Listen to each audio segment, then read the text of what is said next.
Hello everyone. Sorry guys, I'm late. I just walked in the door and I fed my dogs and I was like, I gotta run up. I gotta get this. Hold on, I just got a meme sent to me.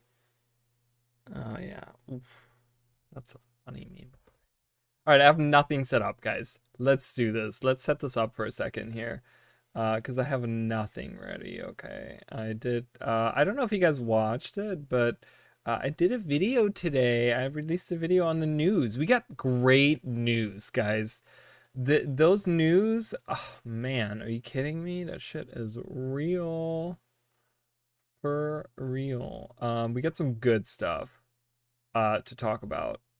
Like some really good stuff. So let me get logged in here on all of my characters.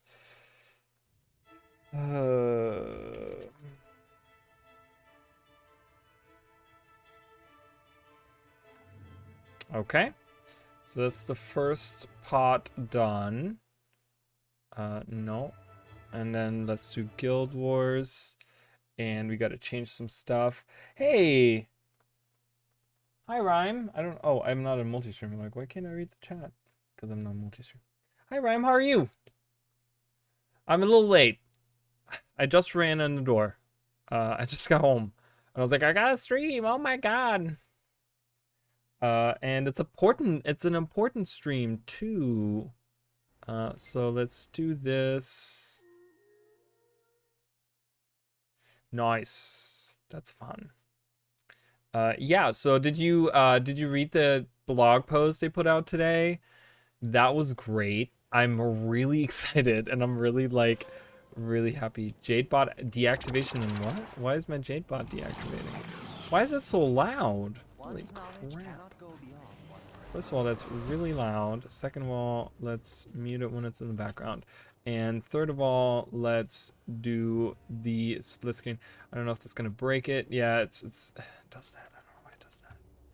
I want a little window. Give me the little window. Why won't it let me do that? See, now I have a black bar down here. Why? Okay, now it's not letting me do it at all.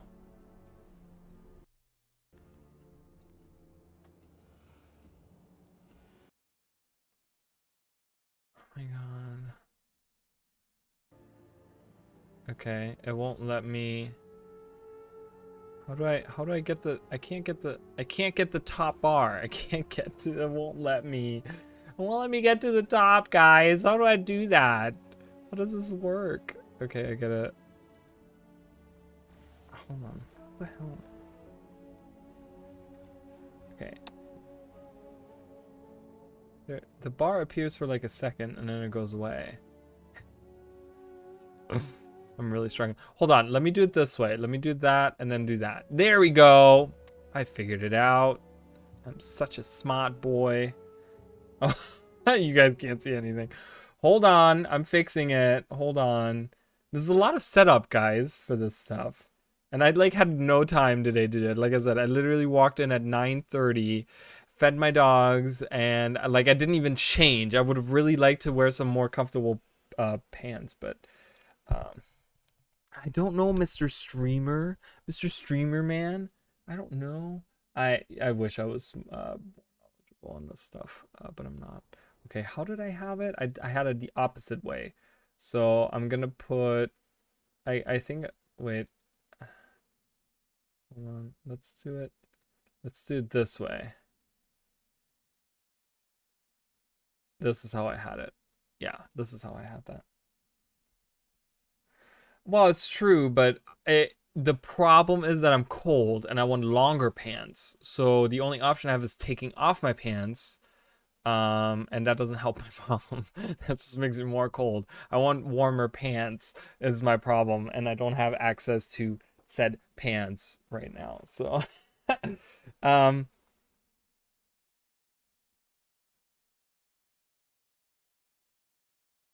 hold on one second. I gotta answer those real quick.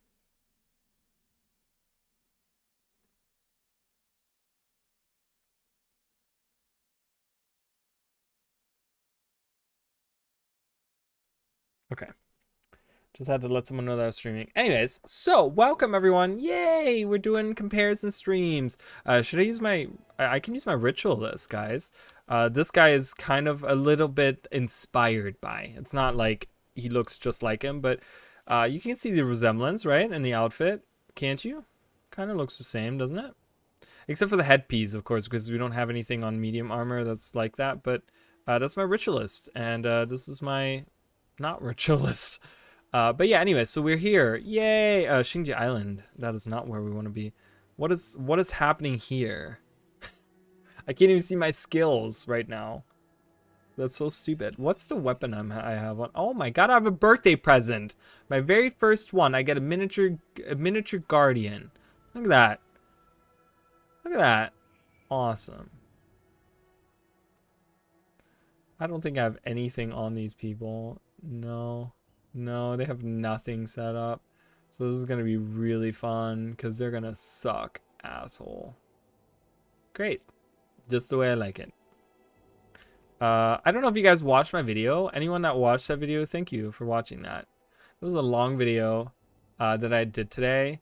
And I will tell you something about that video. I had to record it twice because what happened is... really funny stuff, actually. It's like, you know, hilarious. Something I would tell at a fucking birthday party somewhere. I was recording that video that I released today. And I recorded the whole thing. And then I was like, let me just like do a couple edits here and there. And then I'll upload it. And then as soon as I loaded up the video, I realized that the, what is it called? There's a word. There's a word that I'm looking for, and I don't know what it is. A chroma key, right? For like green screens and stuff, you have to have like, you know, you gotta select which color is your background or whatever, and that doesn't appear in the screen, right? I didn't realize that I still had the chroma key on, so. And I have green eyes. So every time I would look into the camera, my eyes were like these hollow black holes. And I'm like, wow, that looks really not unsettling at all. So I had to re-record the whole, and it's an hour-long video, okay? So I had to re-record the whole video.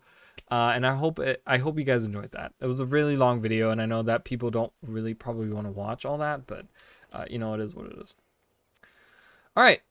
Comparison stream. Ta-da! We're here in Cantha.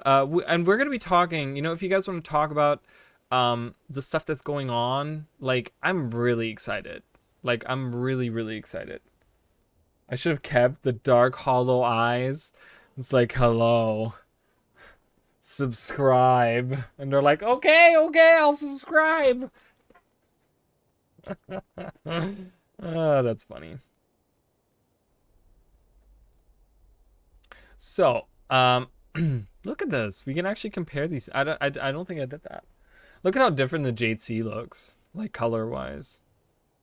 They made it like really, really green in Guild Wars 2. And then they made it like, and then it's not as green. It looks like, it does have a different color when you look at it. I know you guys kind of, I don't know, should I move the chat into the middle? I can move the chat into the middle. Let me do that. I'm going to move the chat into the middle so you guys can still have the chat there. It's like going to be floating on my head. That's okay. I kind of just want it out of the way because I feel kind of bad not giving Guild Wars 2 its proper space. So we're going to put it in the middle. I don't know if that's going to be fine. Oh, what's going on there? What's happening here? Why is that open? On the side too. It usually is like open in the middle, right? It's like it was on the side. So I think that setup is better. Okay, let's do some Kaineng City. Okay, I don't know how much I can really show you guys here, because honestly, there's only like this corner that has like anything going on. So let's just go to I don't feel comfortable doing this on my ritualist. I'm not. I want my Mesmer. My Mesmer is my main in Guild Wars 1, And he also has everything set up. It's gonna be much easier. So I'm like, this is gonna be really hard to do on my ritualist. Let me look at something real quick because I have map completion done here. Old Kaineng, Napui Lab, Aether Blade Camp. I'm trying to draw comparisons, specifically with the waterways. I did talk about this the other day. I want to see if there's anything, because we have these waterways, right, that go through Kaineng City. And since Napui Quarter is here, that's Napui Quarter. Like, this is the mission on the side here. All right, can you guys? Oh, you guys can't see it. So this is the mission area right here, and then you have the actual Explorer area, which is right here. And this is the Burning District as well. I'm trying to see if there is a connection in the waterways.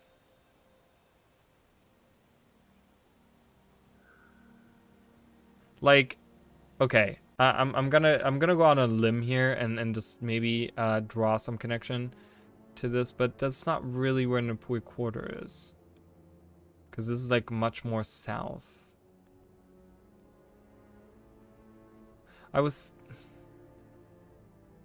This runs right into. I don't know if we can compare that. Yeah, so Napui Lab is named after Napui Quarter, which is actually where the Celestials live. And I that was the one part I really did want to talk to you guys about, is the Celestials. Let's get some kind of team together here. I don't.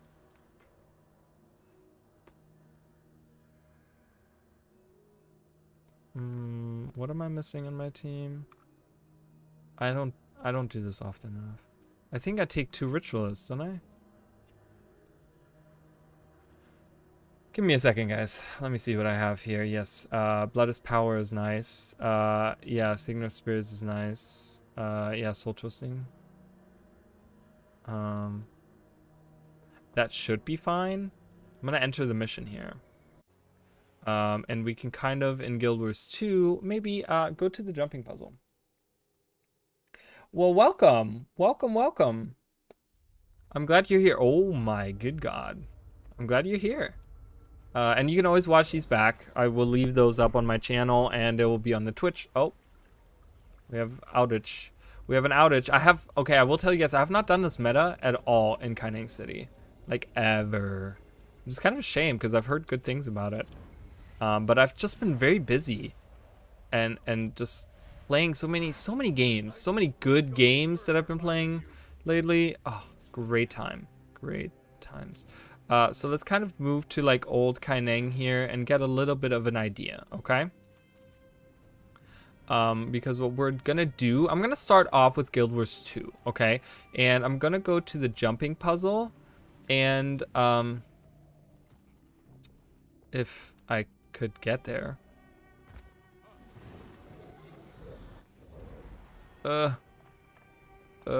But yeah, I mean, guys, come on. We have some great news for Guild Wars 2 today. That blog post was everything. I died. That's why I had to make that video. I don't make those videos. I don't ever make news videos and stuff. That is not what my channel is about, but I just was so excited. I was like, I have to talk to you guys. I have to spread the news.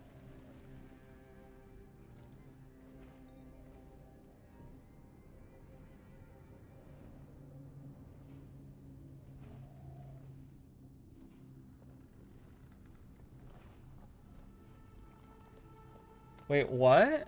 Okay, I don't know. I don't know. Your messages don't really make sense. It says it's a fun one, but a little type confusing. Seems like the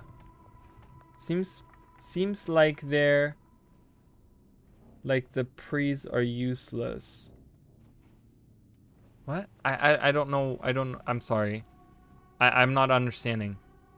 It's probably because I'm dumb, but yeah. Where's the start to the jumping? I want to do the jumping puzzle. I want to get to it's over here. I got it. I found it. It's right here. If you guys haven't done this jumping puzzle, it's very not hard. I'm sorry. It's okay, because, like, you know what's really funny to me? It's like, usually it's like, I don't blame, like I blame myself usually when I make mistakes like that, because, or you know what? Actually, I blame my phone, because my phone has, like, really dumb autocorrect sometimes. So I totally get it. So don't blame your thumbs. Blame your autocorrect. All right, we're kind of going through here. If you guys haven't done this jumping puzzle, do it. It's really fun, and like I said, you get some lore stuff about Celestials, which, like I said, we will talk about in a second, because that's like the only thing really that I can say that has anything to do with Kaineng City around here, beside namesakes, because nothing looks the same. Even old Kaineng looks nothing like Kaineng City. And oh my god, I almost didn't make that. All right, we're here at the first statue. This is the dragon statue, and this talks about Tamu, the Weeping Queen. Okay, before we read this, let's get into Guild Wars 1. Wait a minute.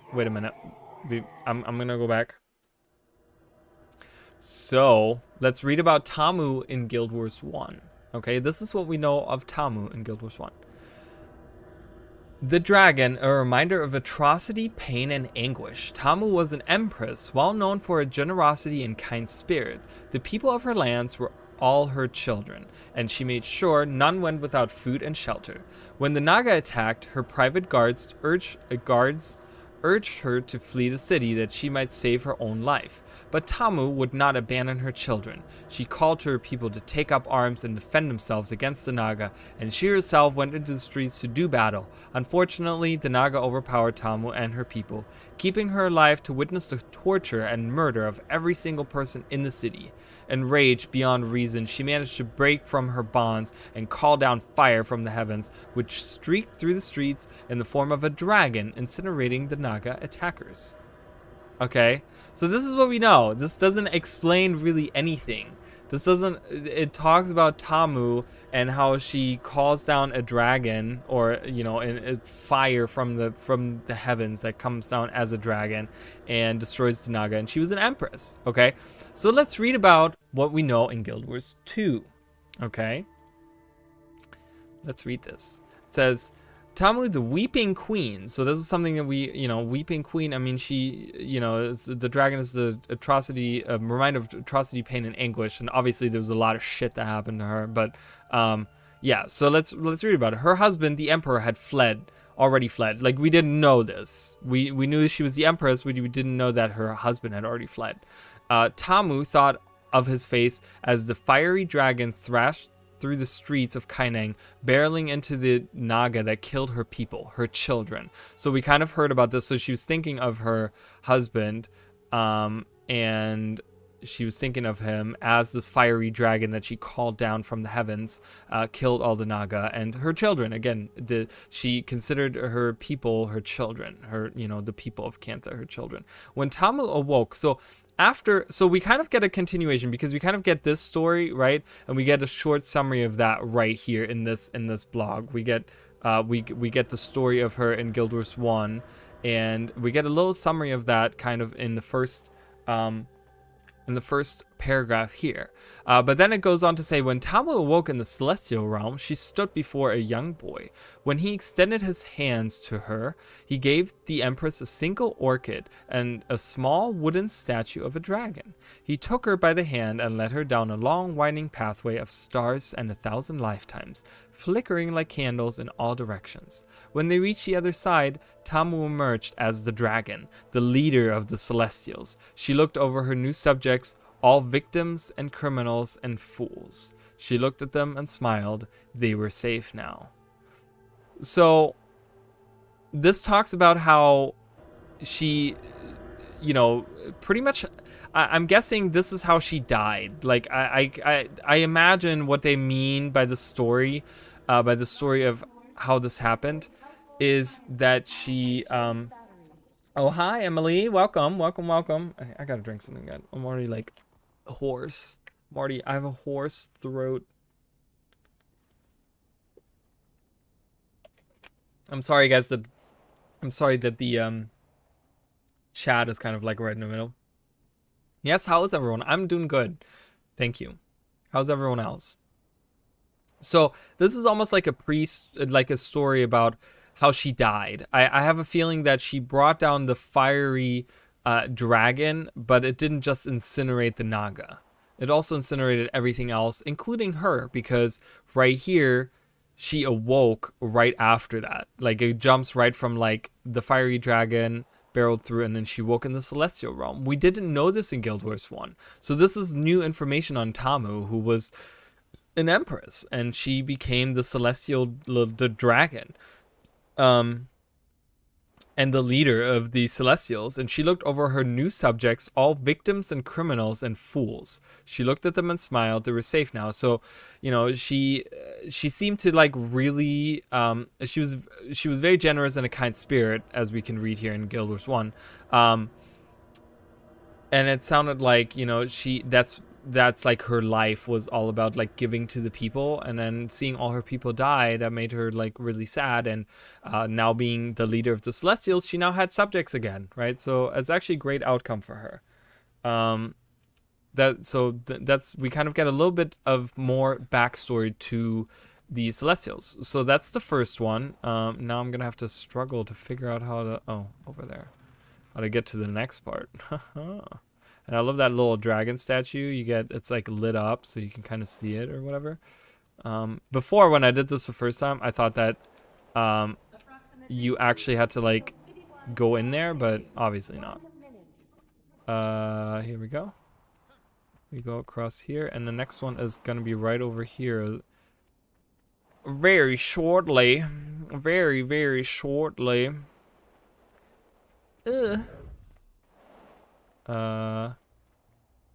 Oh yeah. This one was kind of dumb, because you have to like, I think they want you to like drop down here, but you can actually like glide across, and you can get to that little pillar right there if you can glide this pillar right here.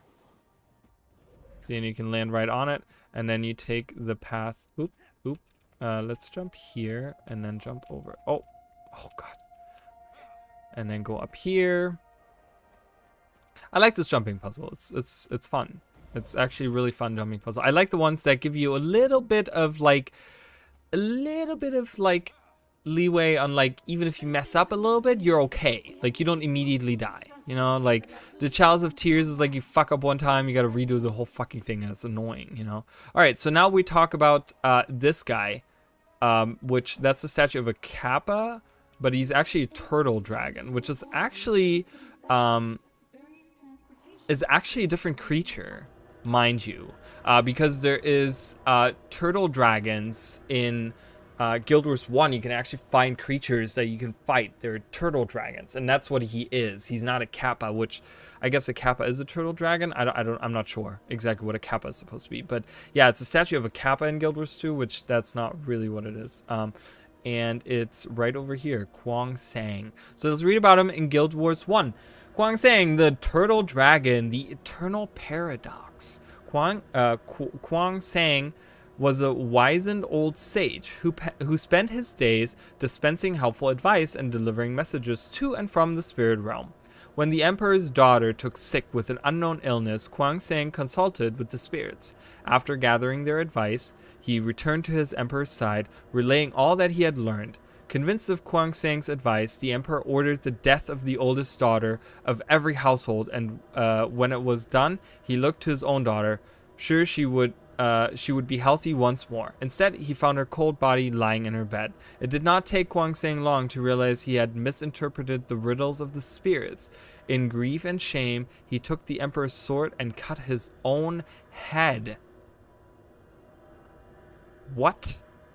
So he killed himself because he was a wizened old sage, and he talked to the spirits of the spirit realm. So he was like a ritualist type of guy, right? And he thought that he interpreted correctly, and the advice was to kill every firstborn daughter in every household in the nation, or the oldest daughter, yeah, the old firstborn daughter. And so he told that to the emperor. Emperor ordered all the eldest daughters to be killed, and hopefully that would satiate. I don't know how you can misinterpret that. Like, this is how you heal people, and here kill millions of innocent. I don't know. That's a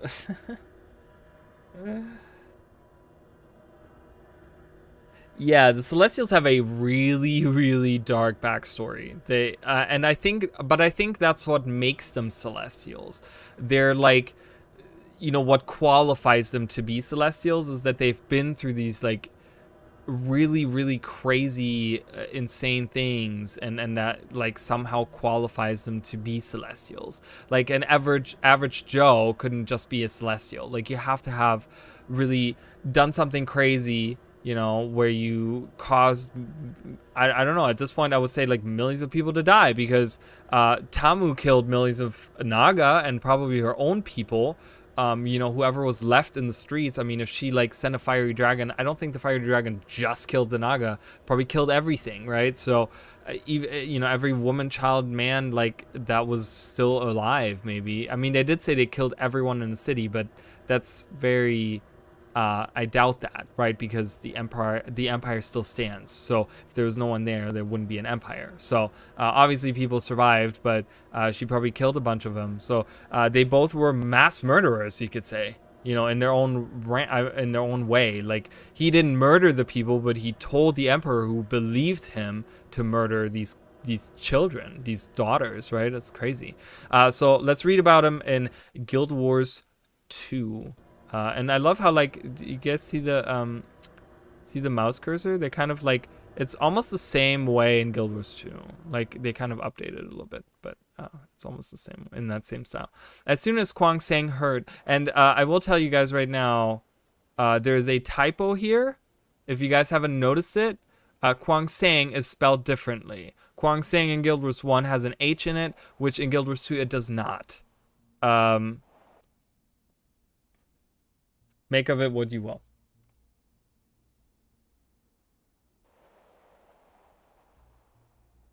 Yeah, so I think, I don't know. We'll have to read about the other ones and we'll see what the other ones say. But yeah, so there's a typo here, which, again, I don't know who is in charge of the Guild Wars lore, but shame on you for messing up that name. Because if you had, and they even misspell it in Guild Wars 1 themselves.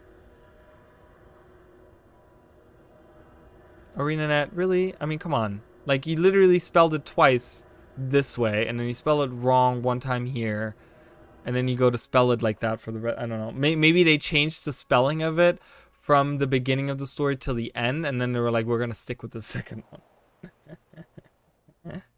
Alright, anyways. As soon as Kwang Sang heard the emperor's wailing from his daughter's chamber, he knew something had gone terribly wrong. He had already ordered for so many lives to be ended that evening. If the ritual had really failed, his death was painful and messy. So it kind of, again, talks to you, like, it kind of summarizes what we know from him in Guild Wars 1.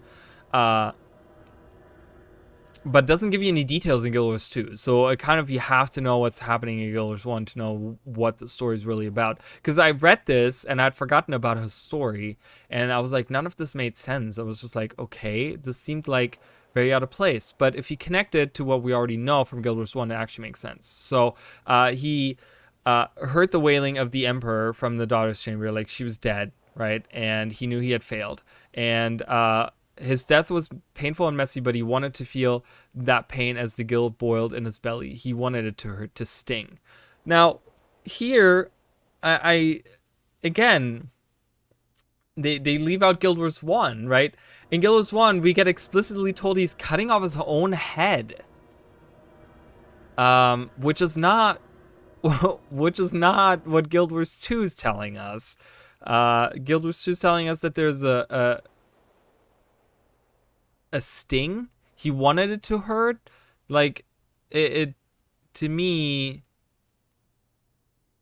it sounds more like he did like seppuku, where he like stabbed himself or something. That, like, I know that the guild boiled in his belly does, pertains to like having killed all those daughters, right? But I don't know, like cutting someone's, like if you cut your own head off, you would do it like really quickly and you wouldn't feel any pain. Where he is where it's talking about here, where he wanted her to sting. So there's no way that your body would let you slowly cut itself, like cut your head off, your own head off. Like I don't know. It seems a little. I feel like I think I wanted more detail in this paragraph. Like I would have liked to have seen more there. When Kwansang awoke beside the other Celestials, he had already accepted his fate. He would experience his own death a thousand times. He would remain there until another soul proved just as desperate. So,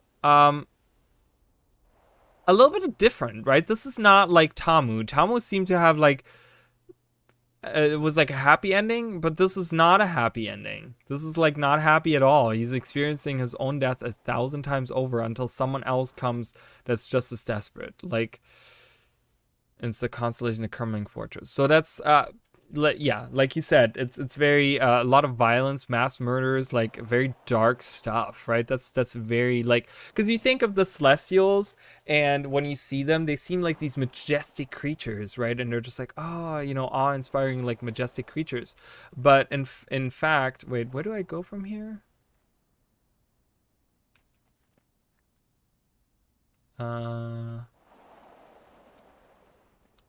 I think I go here, yeah? Is that right? I think I go across. Yeah, I think I go across here. Oh, yeah. Now I know where I am. Okay. But yeah, so, you know, you think of Celestials as these majestic beings that are like, you know, they're almost like, you know, demigods or something, right? They're like comparable to like something that's like a powerful being in the Guild Wars universe, which, you know, gods pretty much are just like these, you know, they're not necessarily benevolent as we know, right? But they're these powerful creatures. And you think of Celestials in that same sense, where you think like, oh, Celestials are these like really cool, majestic creatures that like, you know, you can ascend if you defeat them, you know, it's just like, but it's like, it's a little bit darker than that. They're not really like these holy people. I'm not gonna face any of these guys. I do want to find, I don't know where the other plagues are. Oh, there's one down there. Great, I missed it. Oh, great. Let's see if I can get rid of my pursuers. Nope.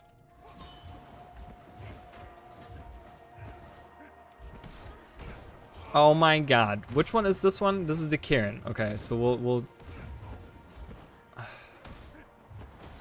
What? Where are they all coming from? There's now 5 of them.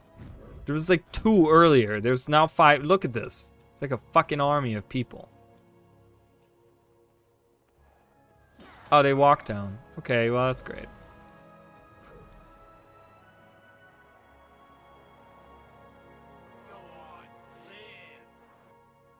Yeah, can you walk away now? Thanks. Alright, let's read about the Kirin in Guild Wars 1, and then I'll try to get my... Really? Do you have to stand there? Oh god, that's dangerous. Okay. Really? Oh my god. Alright, I'll just wait here. Look at her. Look at that dumb bitch. Yeah, right? That I didn't want to point that out, but that seems strange, right? Does he get replaced? Is there like, does another person have to commit such a horrible crime in order? Is it like, it makes it seem like they're implying that being a Celestial is like hell in a way. Like I feel like it's something where it's like your soul is eternally damned until someone worse comes along and takes your place. At least for this one, at least for that particular one, right? Where he's trapped in there until an even more desperate soul comes. Yeah, that's a weird line, right? That's a very strange line. I agree with that. That is really strange. It makes you think on like how the whole system, like who decides that, right? Who decides that this next person that comes in is more desperate?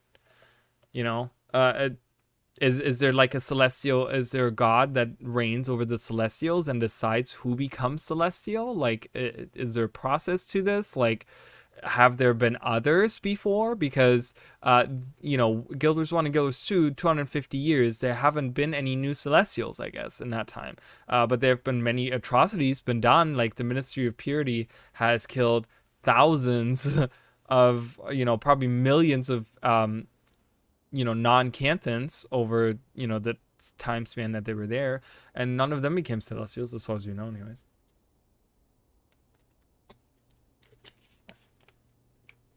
All right, let's read about Kaijun Dawn. Kaijun Dawn, the Kirin, the embodiment of corruption. Kaijun Dawn was a healer of breathtaking beauty who showed compassion to any who sought her aid, including those who could not pay her. Unfortunately, Kaijun Dawn caught the eye of a cruel gang leader. When she refused his offer of courtship, his men attacked her, scarring her lovely face past all recognition. When Kaijun's scars proved immune to even her own strong magic, she became enraged and swore revenge upon her attackers. Over the years, her quest for vengeance became an obsession that blackened her soul until at last she made a pact with a demon who promised powerful magics in return for completing the horrific ritual that would make him flesh.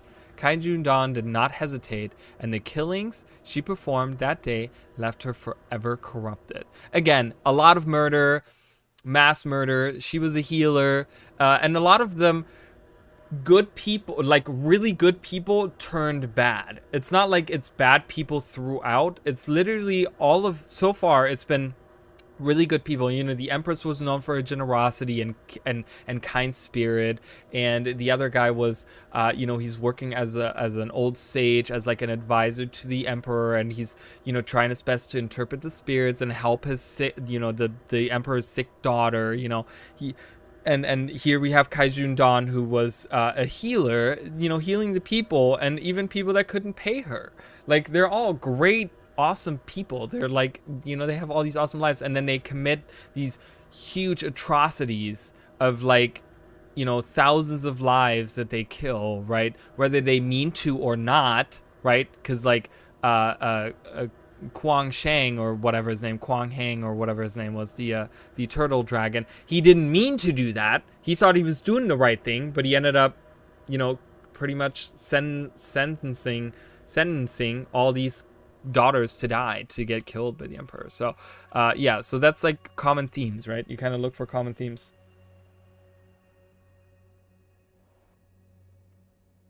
Hey, that's interesting, right? And we haven't seen anything of the envoys or envoys or whatever they're called.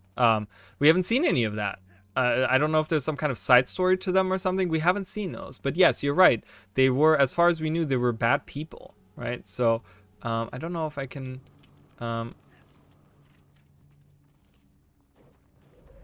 I'm gonna try to stand up here. Okay, they can't attack me here. Oh, I can't read either. Oh, I can. Oh, wait. I also get attacked. Really? Oh, man. That's just not okay.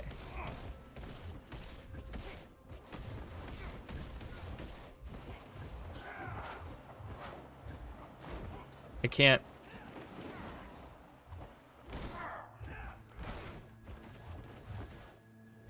I'm not doing enough damage. I'm in my alacrity gear right now, guys, so it's like I have boon support on here, really, not damage, so it's taking a long time. Alright. As long as we don't die, I'll be okay. Pace. At last. Okay, so let's read about the Water Beast's Lament. Kaijun, and they just name it Kaijun, not Kaijun Dawn, knelt before the bodies. The ritual was complete.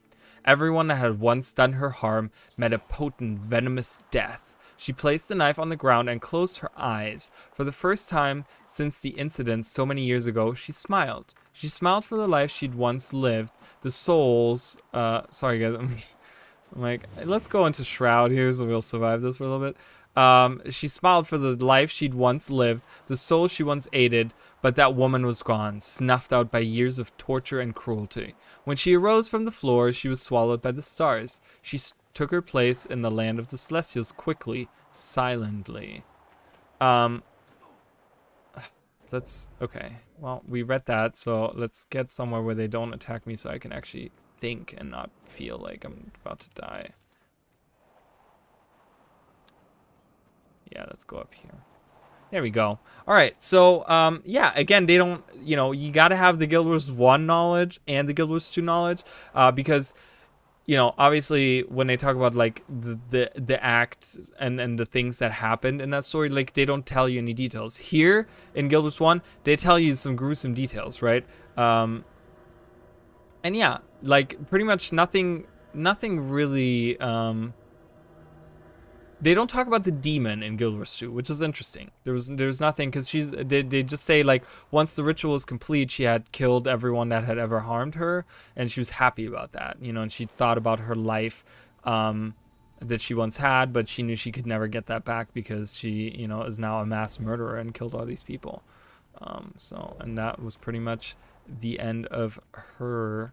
And then she got swallowed up by the stars. Now, obviously, this could be a metaphor of like, did she? Oh, that's not where you go, apparently.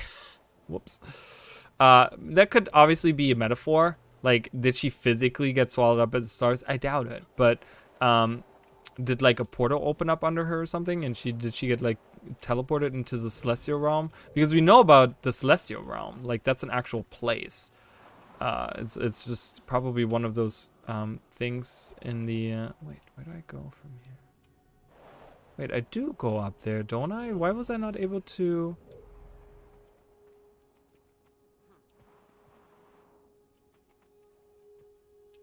There we go. I was gonna say, I'm like, I have to come up here. I remember this. I had to do this. Yeah. So yeah, very dark backstories. I like it.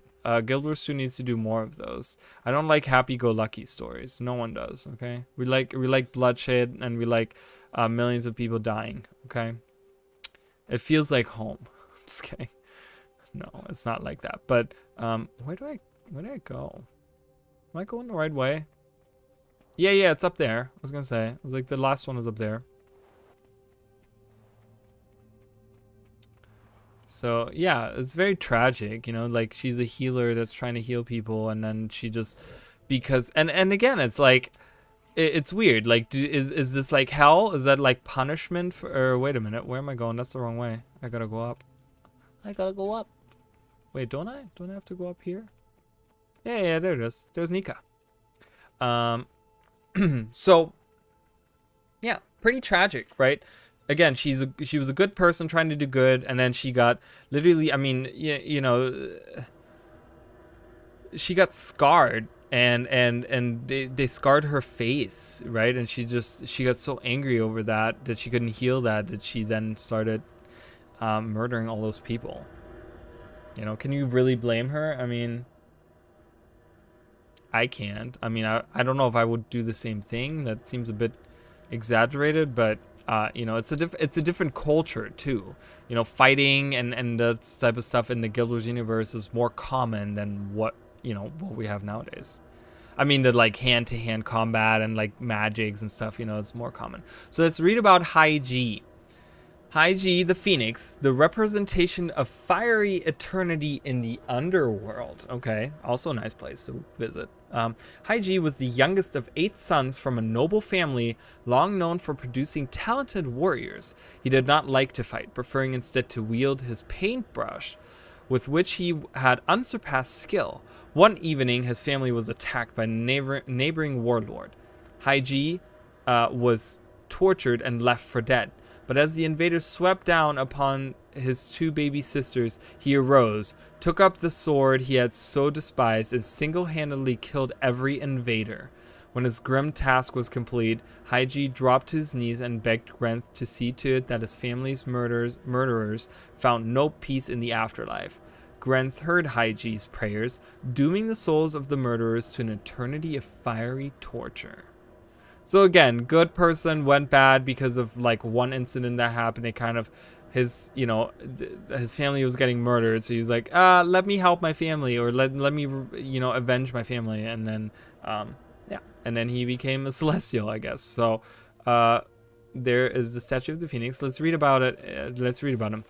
Haiji stood before the dais where Grenth sat, and he begged, "Please, this isn't their fault. I'm the one that killed the invaders. My hands are dipped in their blood." The god of death pondered the boy's pleas, but instead of showing any benevolence, he sentenced Haiji's family to an eternity of torture by flame. The boy crumpled to the floor and wept tears of magma. His cheeks burned away with every drop. When he awoke, his body was made of stars. His arms, powerful fiery wings. A new phoenix had risen from the ashes of the underworld, and he took his throne beside the other celestials. There he would weep an eternity of flame.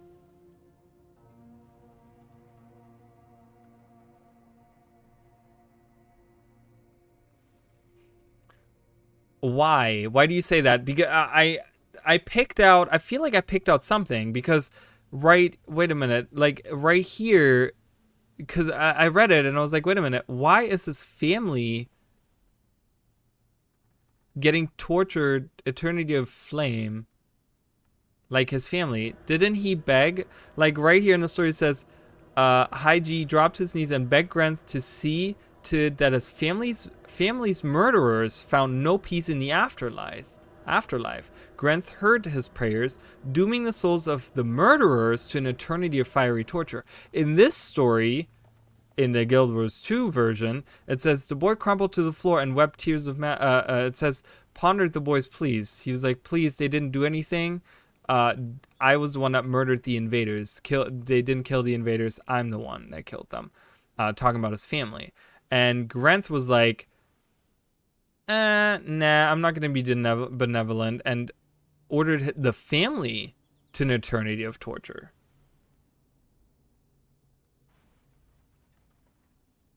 Yeah, isn't Grenth also depicted sometimes with having a scale?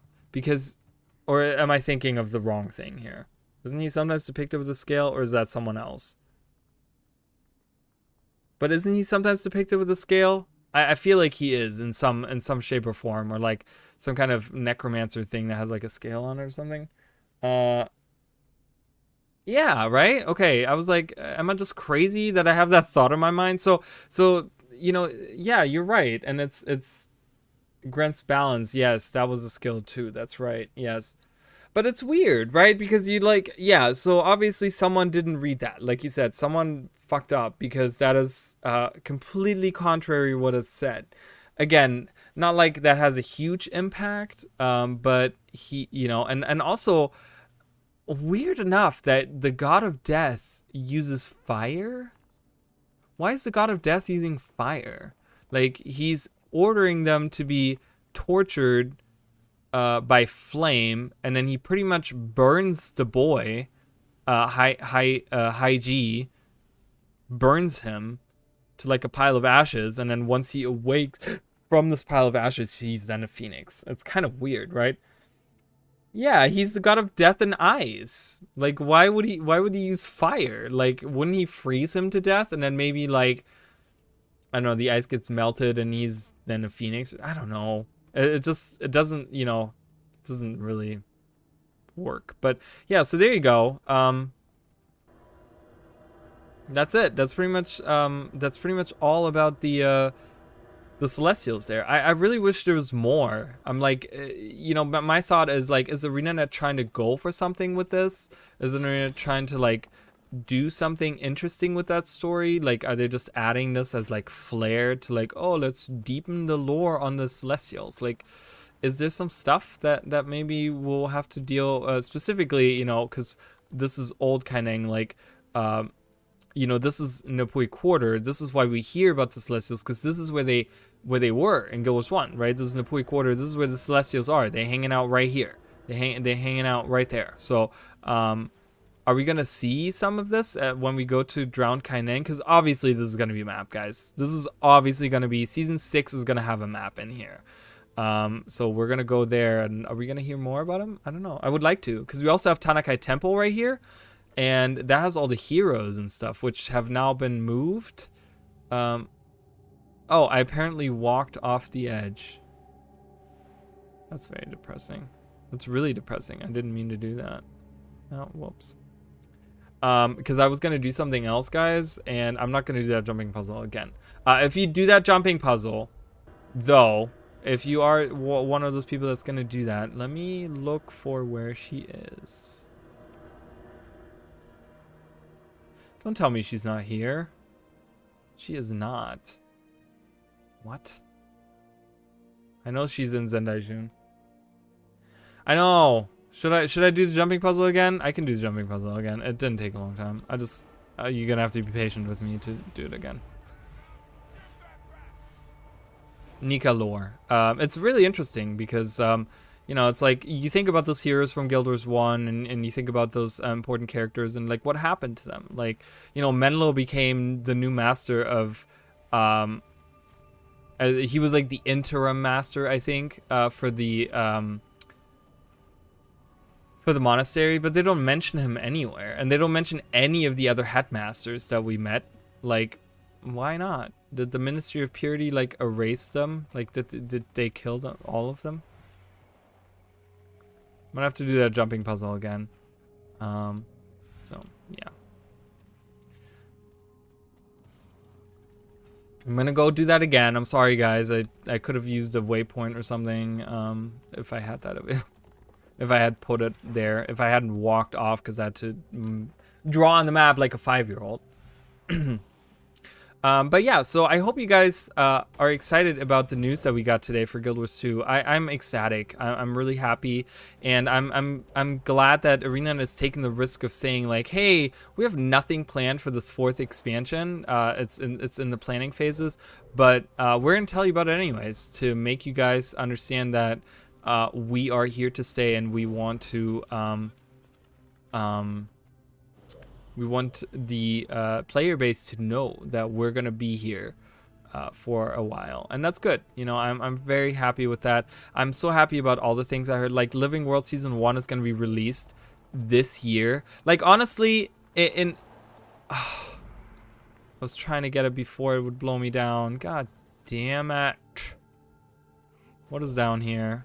I've never been down here. What's down here? Are you kidding me? Ow.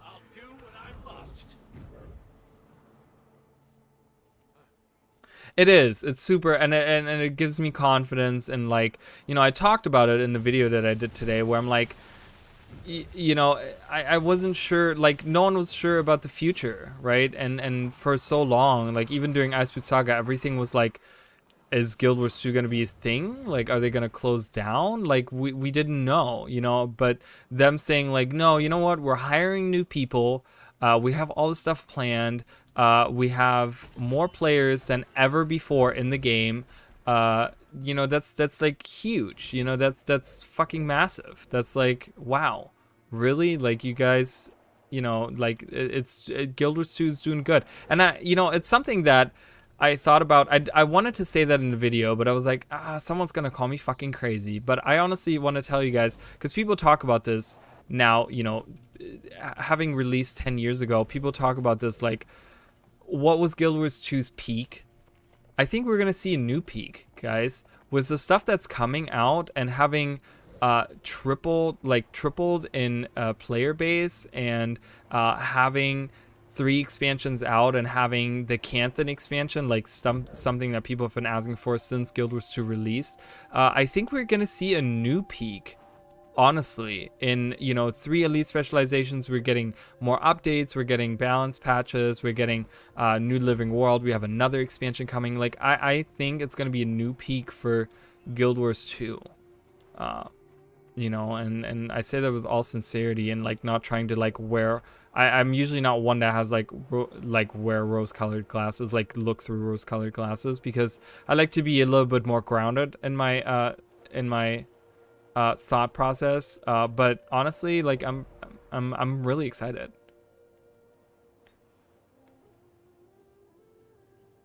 Hold on.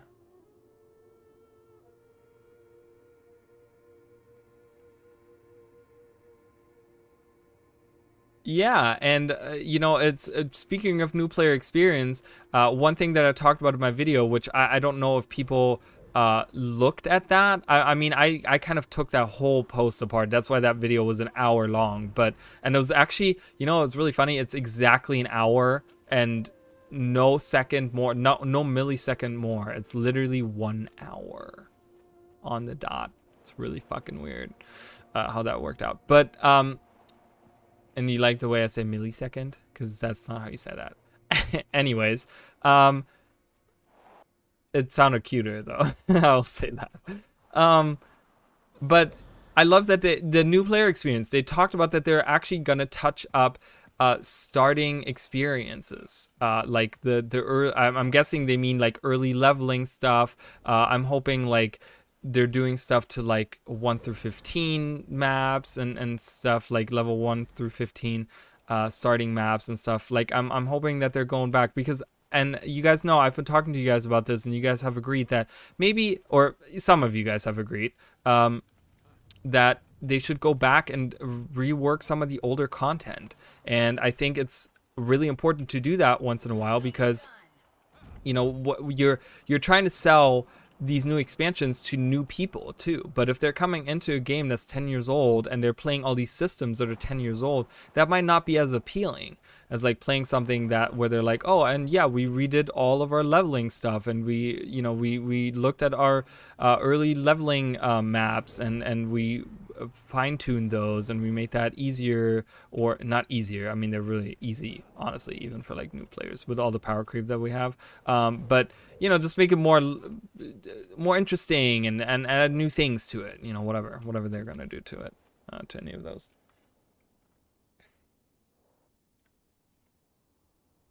That was not planned at all. I wanted to just go through the thing, so there was literally no time plan on it. I was just like, I'm just gonna go through the post, record my thoughts, and there was like one part that I had to cut out because I couldn't think of a word, and there's one little skip you can see in the video, where I had to take, it was like, I don't know, because I was thinking of the word, so I looked up the word that I wanted to see, and then I took a sip of water and went back to it. So it was like 10 seconds or something that I took out. But yeah, by the end of it, with my outro added to it, which my outro is exactly 20 seconds, I want to say, it came to like exactly 1 hour. And I was like, that's really weird. But yeah. But yeah, so, oh, I don't want to fall. There we go. I really like that they're maybe considering this, that they're maybe considering doing a new player experience, but maybe something better. You know, they've learned, and I like that they've talked about how they've looked at all the stuff for the last 10 years, how they literally sifted through all of this data and all of these release cadences and the things that people liked and the things that people disliked and all this stuff, and have kind of decided on what they want to go with, which is awesome. I love that. I have nothing but hope for ArenaNet, I think, because it seems like they're really taking this initiative and they're really like going gung-ho on like, we want to do this. We want to make this the like greatest game ever, right? Like, you know, make ArenaNet great again. We can all wear our MAGA hats and be just a part of the Guild Wars community. I'm sorry, that was bad.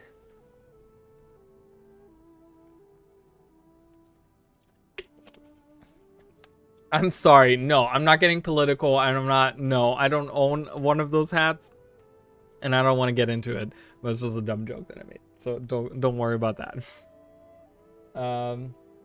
Oh yeah, that was right.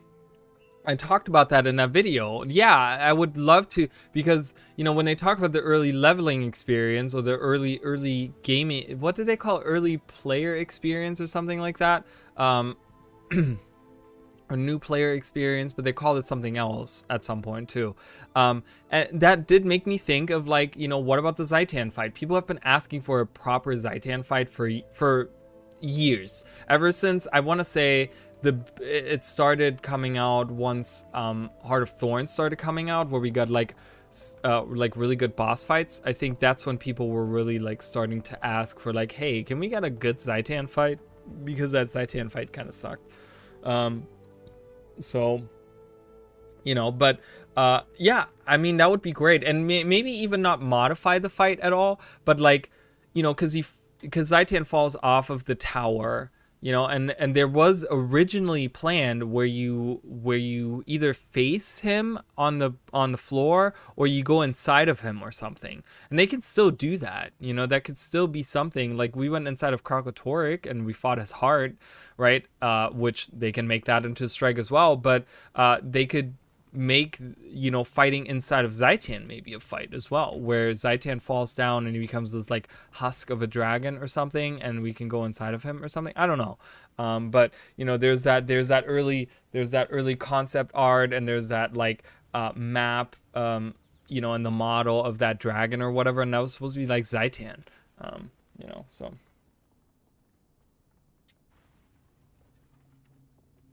early game player experience wasn't necessarily new player, right? Yeah, and that means, to me, that means like anything that's the base game, right? I feel like could be that, because that's really, I mean, they probably don't consider that to be like anything like early game experience, but I feel like for anyone that's a veteran, like that's the early game experience, right? Is like the 1 through 80 in the base maps, and then from there you go to expansion maps and living world seasons, and like that's where the game really opens up and gives you a lot more things to do and places to go and stuff. So, anyways, we're here with Nika. Nika was a character. She was a descendant of Vizu, who was responsible. You can actually watch the factions trailer, the Guild Wars 1 factions trailer, and you can actually see Vizu fighting Shiro after he killed the Emperor, and she unarms him, she like attacks him, and he like his swords fly up or whatever, and she gives Saint Victor and Archimedes the chance to kill Shiro. And so she was regarded as like one of the heroes because she was responsible for Shiro's death, as well as Saint Victor and Archimedes. It was those three that are responsible for that, right? And Nika is a descendant of said legendary assassin. And in Guild Wars 1, she actually looks a lot different. She looks a lot more like Vizu herself, actually. Not the ghostly Vizu, but the like trailer Vizu. But yeah, so, and Nika was a character that we meet in Guild Wars 1. She is part of the Obsidian Flame, which is this organization that helps people around Kaining City. And we meet her a couple times, and she helps us out with finding, I think, actually the Oracle. We're looking for the Oracle, which is also a mysterious character. Soon, the Oracle, we don't know much about him, so it would be interesting to see him or something of the Oracle, right? If that's a title, or if he's like an immortal or something, like, it would be nice to know. Like who the Oracle really is, like, that'd be nice. But yeah, so, and she is just a character that kind of like, she's a reoccurring character a little bit in Guild Wars 1, and she's like just like I said, she's an assassin. So you can talk to her, and she kind of just says, a stranger all the way up here? I don't know if you're wise or ignorant. I might be prone to think the latter. Who are you? Nika. Nika? That name, it sounds familiar. Familiar? I don't know your face. I don't suppose you'd know mine. You'd be surprised. Keeping your secrets closed, are we? So what's a lonely traveler doing up here, walking among the dead of Kaining, taking in the sights? You could say that. It's tragic, isn't it? Seeing it all like this, collapsing from rot, filled with maggots, the dead. Isn't that how you died in the Zaitan disaster? Me? No, I was already gone. I watched it, though. I listened to every scream. I watched it crumble. I'm sorry. It is what it is. They rebuild, moved on. Only the sounds of the forgotten still weep, yearning to be remembered. Like who? You? I miss the silence. Ask whatever you'd like, quickly, so I can rest again. What are you doing in the ruins? Watching Raiju Palace, I worry about whatever dwells within. I feel it, the corruption. I will never stop protecting the Empire, even in death. Raiju Palace, the former home of the royal family. It was mostly destroyed during the Zaitan disaster, but some ruins remain. I wouldn't recommend getting too close, though. Why not? It's filled with angry spirits and evil magics that I wouldn't wish upon my worst enemy. Sounds pretty exciting, actually. And then, how did you die? Right to the tough ones, huh? It's not... Well, actually, we asked another question before. It's not a particularly inspiring story. I've got the time. After we defeated Shiro, I traveled for a while. I had completed my goal. I avenged Vizu, you know, her ancestor, but purists, rotten narcissists, and terrorists. Did they? They did, but I carved out a good chunk of them before I went down. Mai made it out at least. Her ancestors are out there somewhere in New Kaineng. I point my eyes toward them. I'm sorry, Nika. And then that's it. So, I don't know. Can you meet Mai's ancestors or descendants? They're not ancestors. I don't know why. Did that say ancestors? Did my brain like fuck that up? Her ancestors are out there somewhere. Her ancestors? Wouldn't it be her descendant? The descendants, they're not ancestors. Ancestors are... am I like not understanding that correctly, or is that another typo? Anyways, so yeah, I was like, because I'm like, did I read ancestors and it said like descendant? It didn't. So that's not on me. It's not on me. 1 second. What now?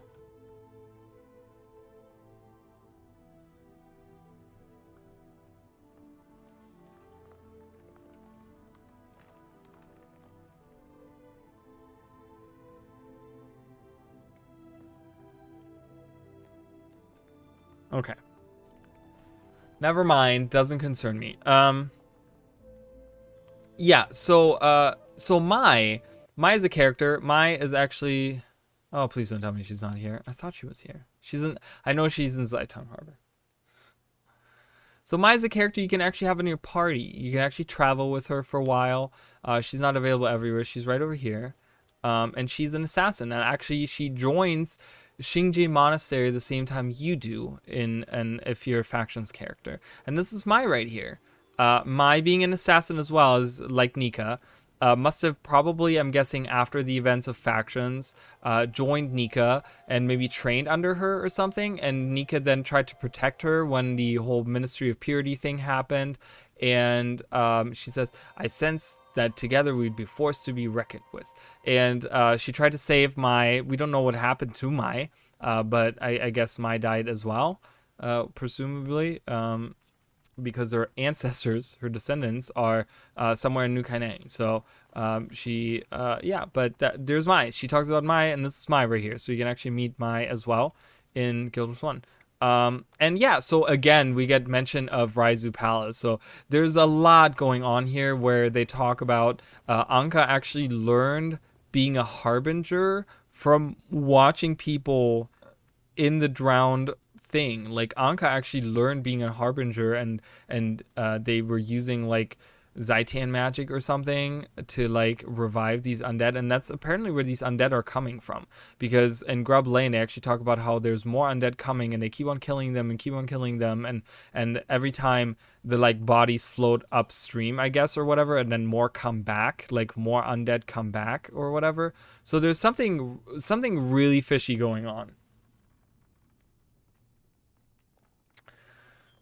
Well, I've only just started. I don't know if I'm doing the whole history of stuff.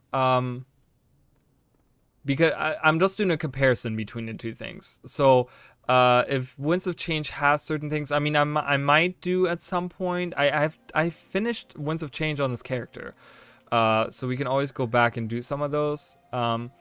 But again, I don't know how much lore-wise it pertains to, like, because I'm kind of doing a comparison of like locations and things that we hear about that are kind of connected. Yeah,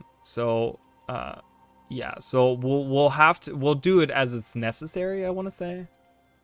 Like, I will say that. I don't know if I'm gonna do a lot of Winds of Change stuff, but yeah, we might talk about some of that stuff. Not sure. But yeah, so we see welcome, by the way, as well. Welcome. Thank you for joining us.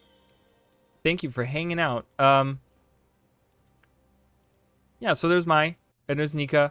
And yeah, so we hear about Raiju Palace. There's a ton of stuff, guys. If you look through a lot of the notes here in Old Kaineng and what people have been saying in Grub Lane and stuff, there's a lot of stuff going on here. This is just hinting at ArenaNet doing something over there at some point. I mean, I don't know what it's gonna be. And once that comes out, guys, we're gonna be I'm gonna be showing you guys like Raiju Palace in Guild Wars 1 looks really cool, but we're gonna reserve that for a later stream. So, you know, keep in something. If you guys have missed it, last week was the very first of these, and we did this side of Xingji Island. I kind of took you guys through all of this stuff, and that was a really fun stream. I had a really good time doing this stuff. There was a lot of like interesting things to talk about, and yeah, we did that last week, so that you guys can check that out on my channel. So yeah, and then you know, we talked about this as well. So this little, you know, this is where New Kaineng City is, which is weird because in Guild Wars 1, this was a city as well. This was part of the city. We never were able to travel there, but it was part of the city. So I don't know why they call it New Kaineng City, but I guess they like, just because they moved the capital or whatever, you know, it's like now it's there. But yeah, we'll be looking at all of those things at some point. But that's pretty much it. There's really not that much to talk about. This district down here is on fire. That's really all. There's no lore behind any of that. It's just this district that's on fire. And then this is like a crumbled district and stuff. But other than that, there's really nothing where I could say like it pertains to Guild Wars 2. You know, I want to say that the Shenzhon Tunnels were like these yeah, so these tunnels might have been like part of this waterway system here, the Shenzhon Tunnels. So these were like the waterways. This was almost like the sewer system, was this Shenzhon Tunnels. You can see a lot of the like pipes kind of spilling into like all these little things right here are all pipes that are spilling into like these waterways that apparently wash out to the sea or something. And then we have Zunjiang District, which is the other lab down here, is named after this district as well. And that's where you actually fight Chiro at some point in the in Guild Wars 1. But again, nothing recognizable, and lore-wise, I don't know if there is anything. I would have to play more of Kaineng City. I haven't done that much of it. So yeah, so I don't know if you know, if there's anything interesting, guys, that you have noticed, let me know, and I will go look for it or whatever, or you know, we'll do whatever. But and then also interesting, if you guys haven't done the heart in Grub Lane, you can get Oni arms, which is really cool because Oni were these demons that you could find everywhere in Guild Wars, in like pretty much everywhere. I don't think they were like in Kaineng City as much.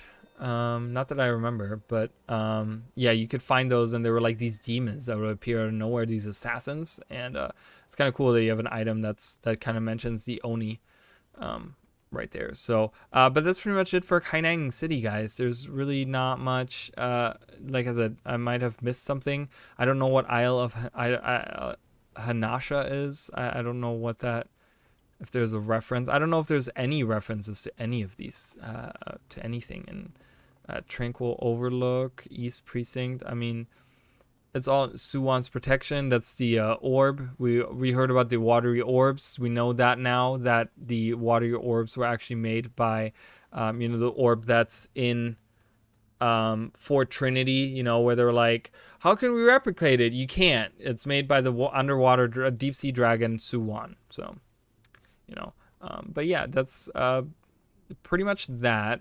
Let's go to Arborstone, guys. Let's go to Arborstone. Ultramarines.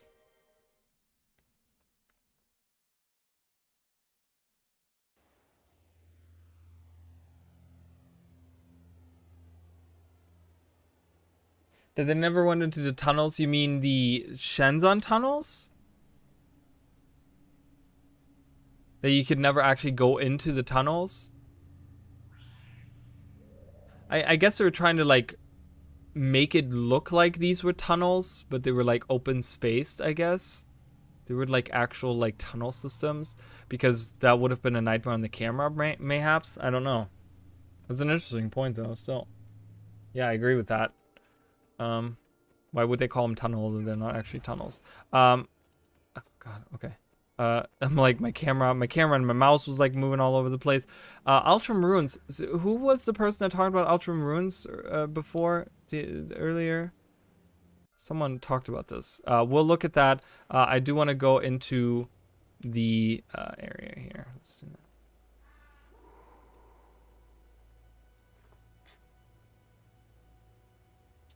All right.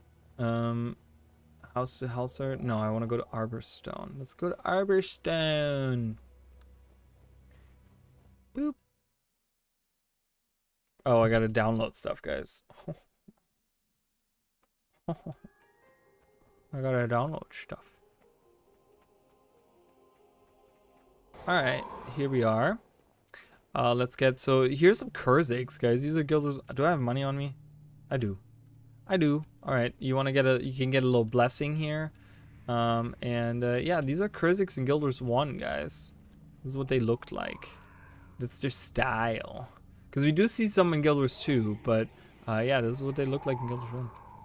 Very gothic, right? Very, like, interesting. So here we are. The cathedral. Can we recognize some spots? I don't know. We'll have to see. Ooh, I thought we had to fight, but we don't have to fight. We can actually walk around. Yeah, so this is pretty much it, right? Oh God, no. We got trapped. Oh, Gwen is about to die.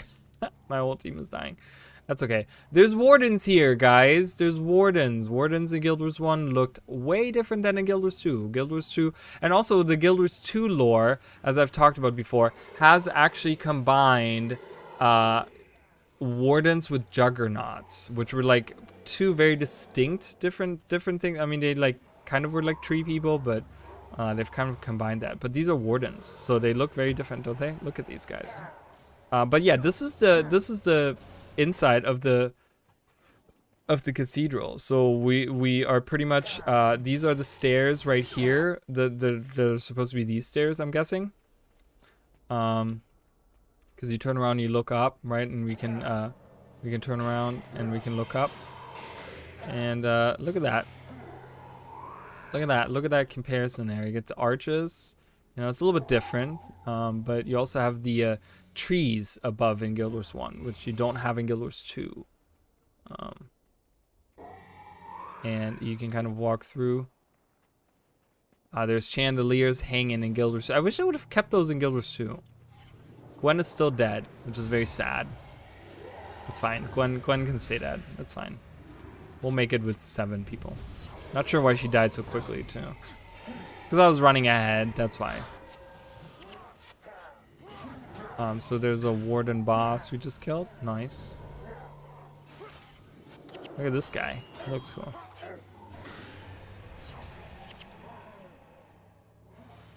Kurzik chest. But yeah, there's really not much to that. Now, I will say that this area over here that's now the club actually used to be a really cool place in Guild Wars 1 where you actually had like a garden type area. Wait, how do I get up again?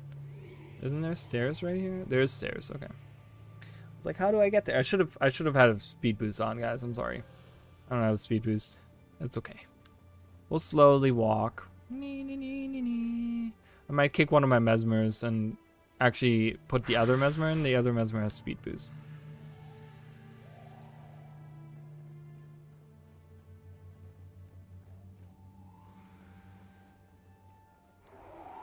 Yeah, probably. You're right, because it is a soul twisting. You're right. It's probably. It was also probably because they're trying to follow me. Isn't there doors that lead out? I thought there were doors on the side that led out. I got crippled. But yeah, you can kind of look. It's a lot darker, right? It's not as green, obviously. I mean, we know that, right? But it's also it's very dark, very gothic-y looking. But I think they did a good job. But like when you look at the actual like, you know, structures are a little bit different. The pillars look a little bit different, but they do have that like, you know, the you know, the trees are kind of like growing around the pillars and stuff. They do retain that a little bit in Guild Wars 2. All right, are we done fighting these guys? All right. Come on, friends. Natasha's hanging out over there with us. She looks really cool. What's that outfit? Oh, it's like the same thing that I'm wearing, I think, but just for like a woman. Okay, don't. But my dog was barking. I don't know why. He wants attention. I'm like, no, you're not getting attention.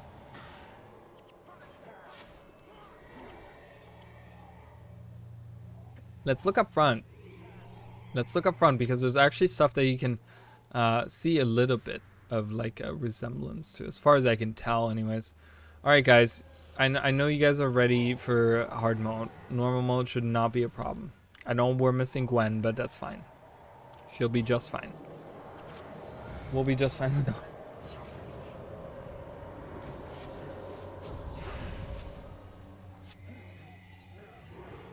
Go, go, go. Kill them. Kill them all. Alright, can we actually see this part? I wonder. Let's go to the front. Wait, would this be that front? That would be really small. No, no, no, that's not right. That's not right. No, no, no, because we went through this hallway. We went through this hallway, right? This is the hallway we just came through. And then, it's supposed to kind of split up, but it doesn't do that. So let's...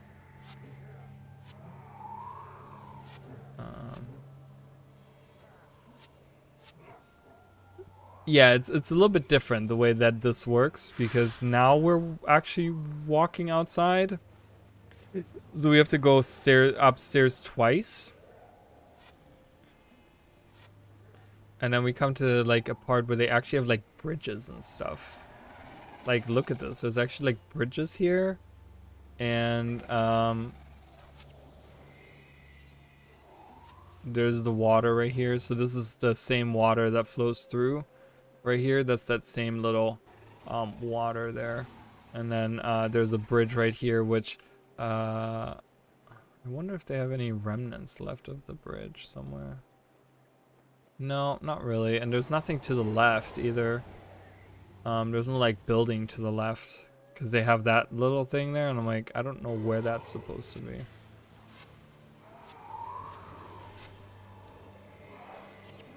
But yeah, so not much to, like I said, to that.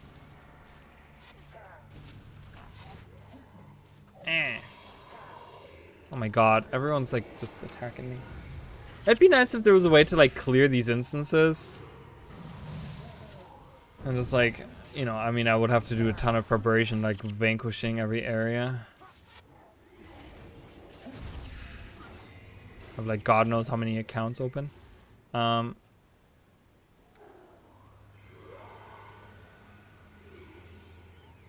Maybe this is supposed to be this area. I mean, this could be like this area as well. You know, where, oops, I fell.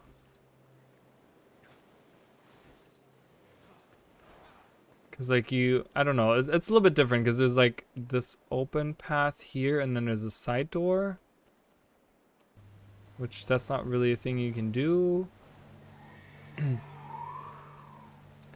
Well, you know, I think I got the vanquishing for factions actually done, because I was doing a video on it. I was actually doing streams on it. I was doing it on stream with you guys months and months ago, and that's somewhere on my channel as well. There was actually vanquishing. I didn't do every single area. There was a couple of them that I didn't show you guys. But I think like only like I think I only missed like 2 or 3 that you guys didn't see on stream. So one area that I do want to point out right here and this is where Club Canuck will be. But it's like this little garden area, okay? It's really cool. It's like this little with the hedges and stuff, and you can actually go and there is, where's the yeah, it's in there with the well. So you have this little little side garden area, which is like not there anymore. It's kind of a shame because I really like that area, but it's now like, because if you look at the map, right, this is the actual cathedral. You look at the map here. That's the inside of the cathedral, and it would be like right up here somewhere. This would be the garden area. Maybe. Well, this is the caretaker's camp. I don't know if maybe that's resembling that, but that's out on the map, so I don't know.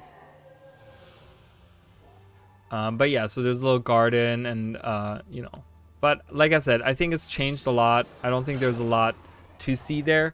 But I do want to look at other areas. And one, you know, and then that room. Thank you so much for subscribing. I really appreciate that. So that room on the side here in Arborstone, it's such a weird place because it's so out of place and it's like this ritual room.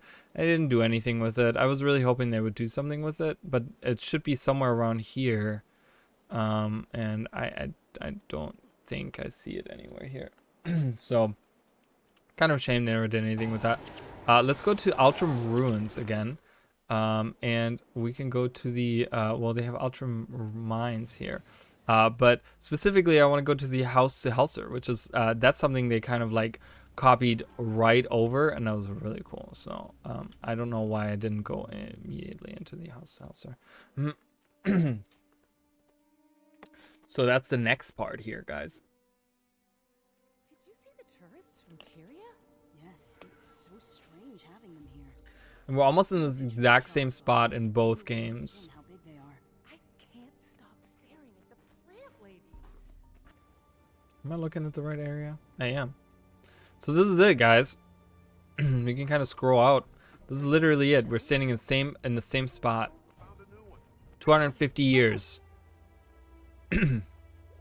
Like time traveling, right? You have that little bridge up there. You have the pillars on the side with the stairs you can go up.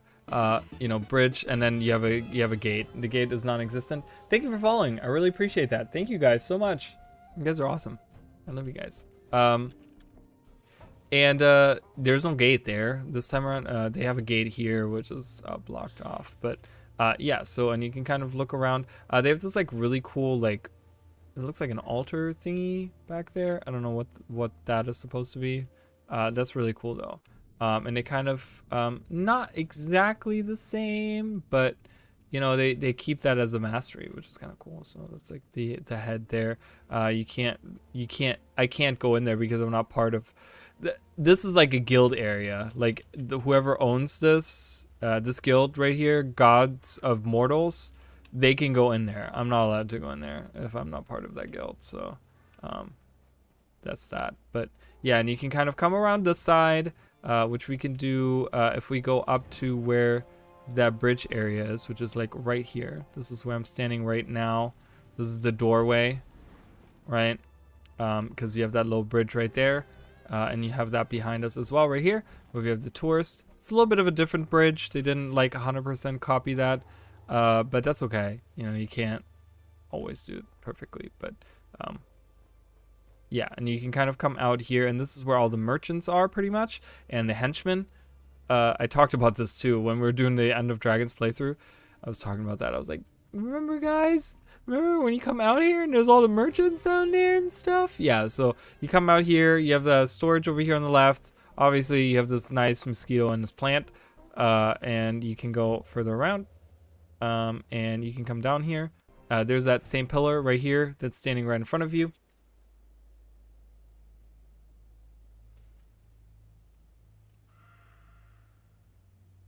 Oh, really? That's cool. I love that. Yeah. And you come down here, and you have the merchant there. You know, you'd come down around here, and there would be that same merchant right there next to that.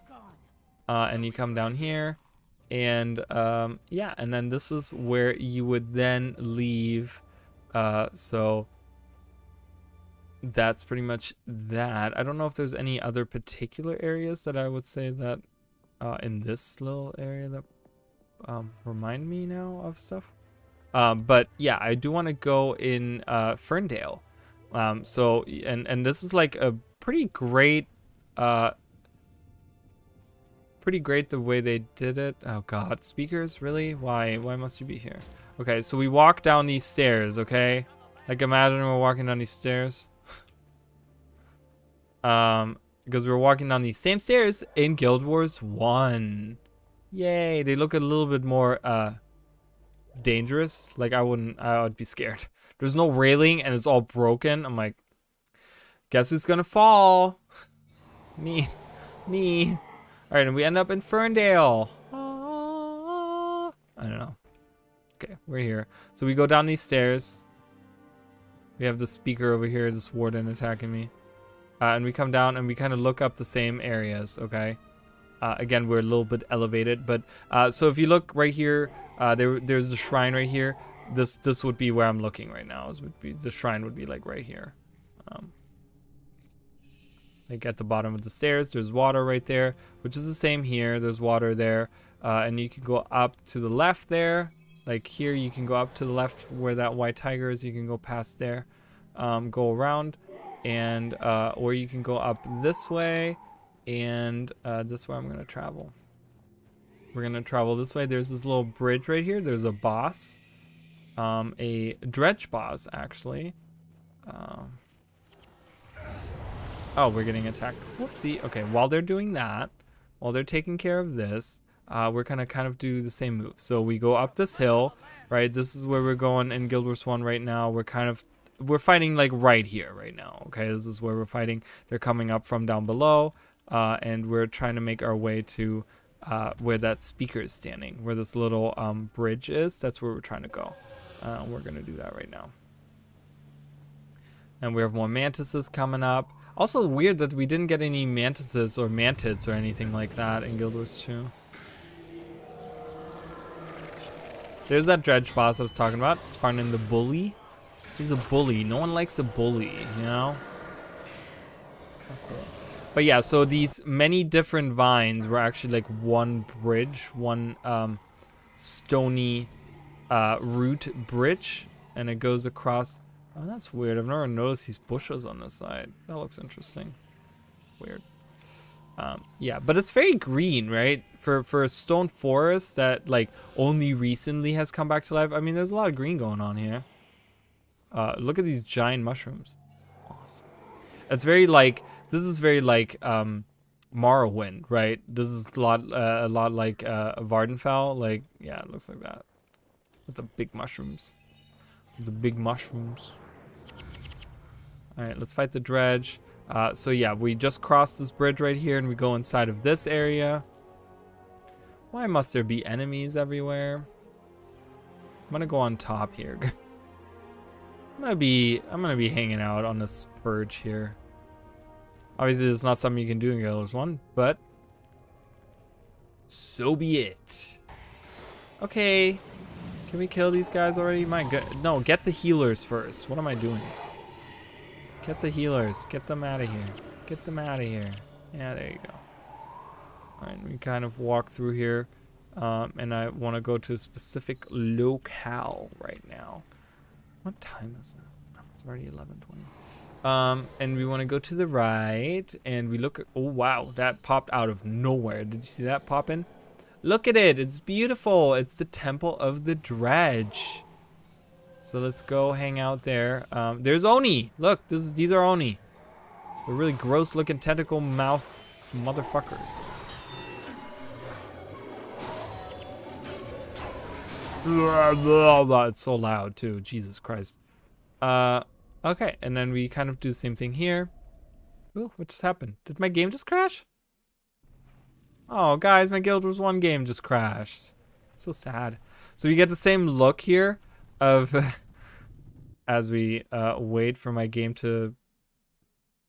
Yeah. I don't know what's going on, guys. Whoopsie. Whoopsie doodle. Oh. There's a speaker there too. But yeah, so you see the Temple of the Dredge right there. It doesn't quite look the same, but it's pretty similar. I would say. Close enough. Okay, are you gonna close or what's happening? Okay, hold on. I gotta read. I don't know what happened, guys. I don't know what happened, guys. Technical difficulties. Couldn't handle the awesomeness of the Temple of the Dredge. Like, what? Yeah, I did not. Sure, I want to reconnect. Can you put me right back into front? Oh, look at that! If you do it quick enough, you can get back into where you were. Regularly, you have to, like, these are instant stuff. They would bring you back into, like, where your last outpost. Ooh, we have an Oni Claw. We have a lot of money laying around. You have to, yeah, actually collect the money in Guild Wars 1, guys. You don't get to, but yeah, so there's the temple. And there's the temple. Look at it. We're gonna go right on top of this little thing here.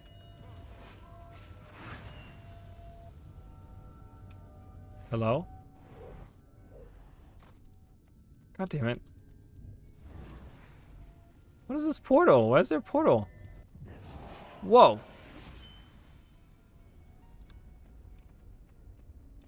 What the heck? That's so weird. Why is there a reason for that portal? It's okay. Anyways, so portal beside the portal, we're gonna go to the temple. Looks a little bit different, right? The middle place looks different. You can see the arches are the same with the pillars in between those arches, but the middle thing, they look like they've been working on it and been doing stuff to it.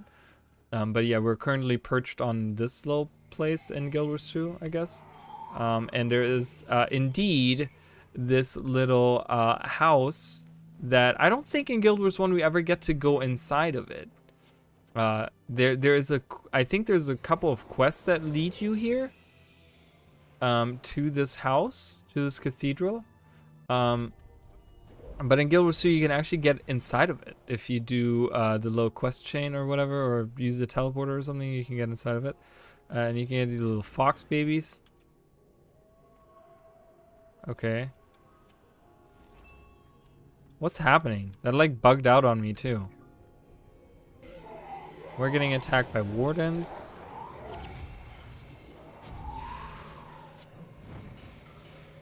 Oh, okay, interesting. I didn't know that. Oh, sorry guys. Oh, stretching. I didn't know that.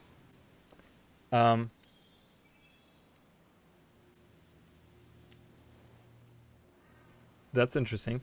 Warden of Saprophytus, we looked it up during the End of Dragons. Where is he running? He's running away.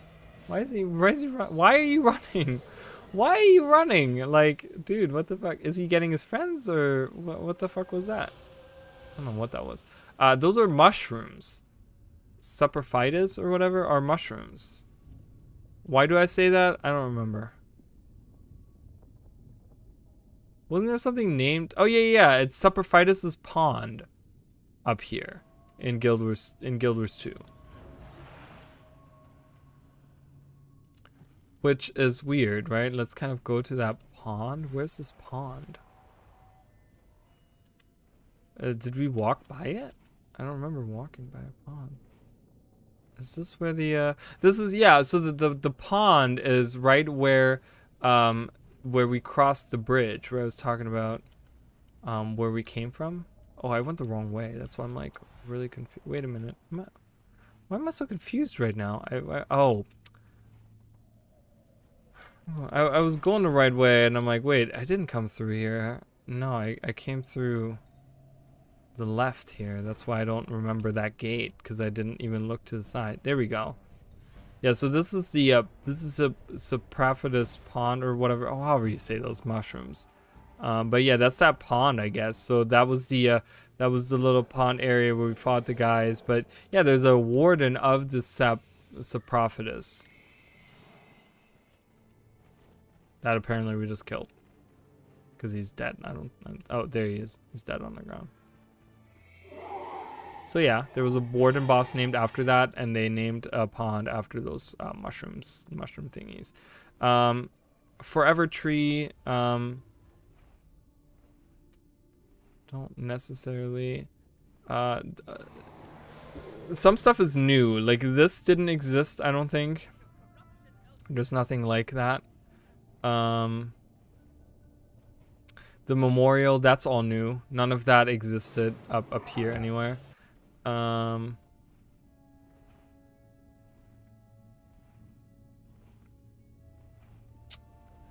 Aspenwood Research Facility. So, is there something that happens here too? Because I've tried to go inside of it many times, but I haven't been able to do that. Sadly, I don't know if there's other things here. There's Melandru's Hope, which is right over here.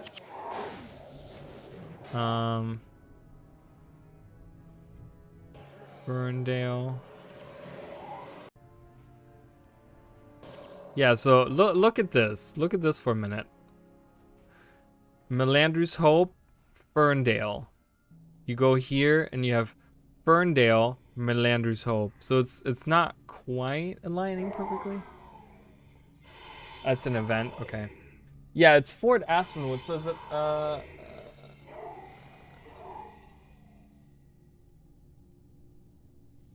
the big building in the challenge mission? Let's go to it. I haven't done that. Skygazer's Cathedral. Okay, well, thank you for that, because I didn't know that.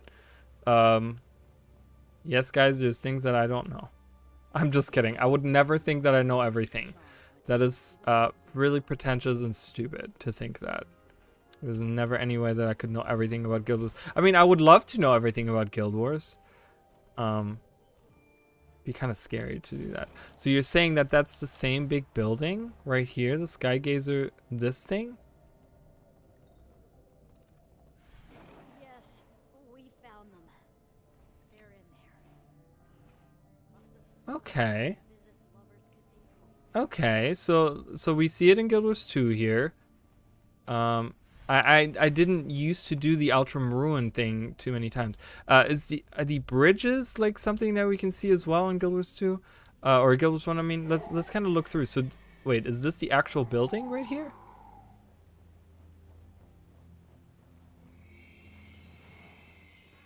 Are we standing in Skygazer Cathedral right now? Because it looks like it, yeah?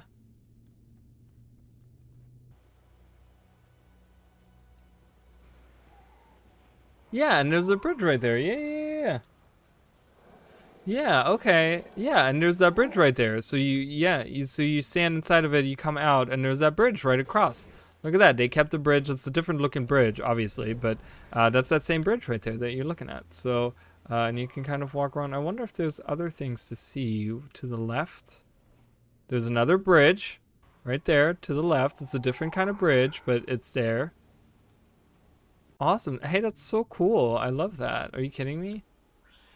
Why can't I walk? What's happening? I wonder what's... Is there anything past there that we can do?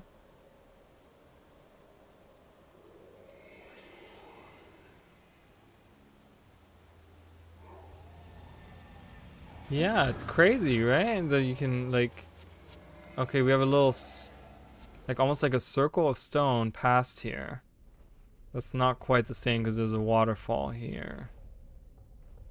Did we pass a waterfall or something?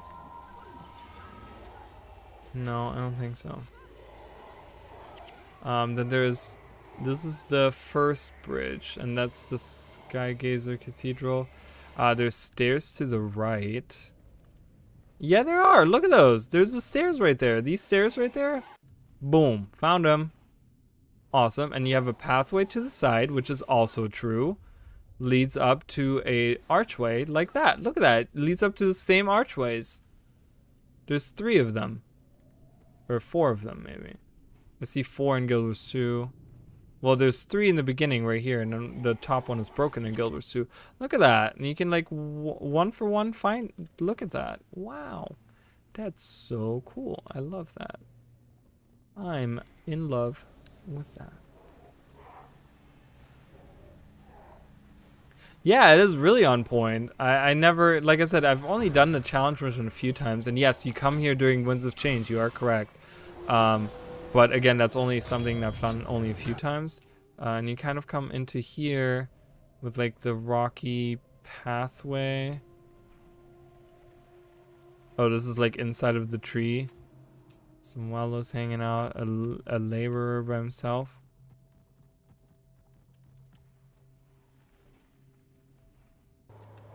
I wonder where this leads. I wonder where this would go.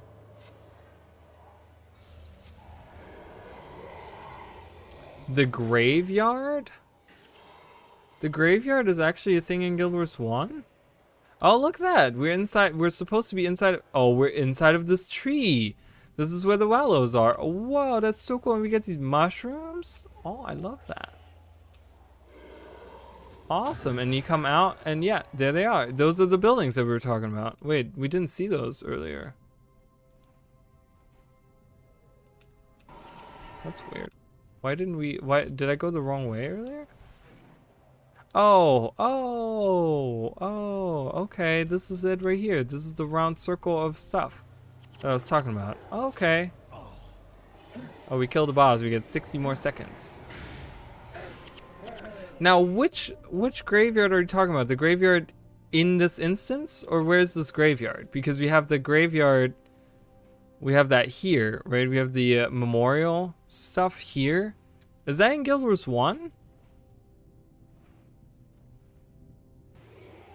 Or is there like stuff here that I need to see? Should I be using a teleporter? Oh, there's a smaller graveyard. Oh, I want to see it. I want to see it. Oh God. Oh God. Don't die. I'm gonna summon Ridlock. I need him to help. Ridlock, help out. I'm not collecting any amber. Probably gonna drive someone crazy that I'm not collecting any of that. So that's the Sky Gazer. Where is the...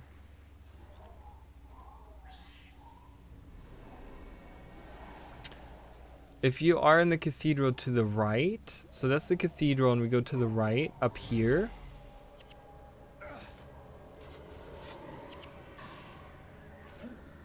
Because we did come here earlier, didn't we?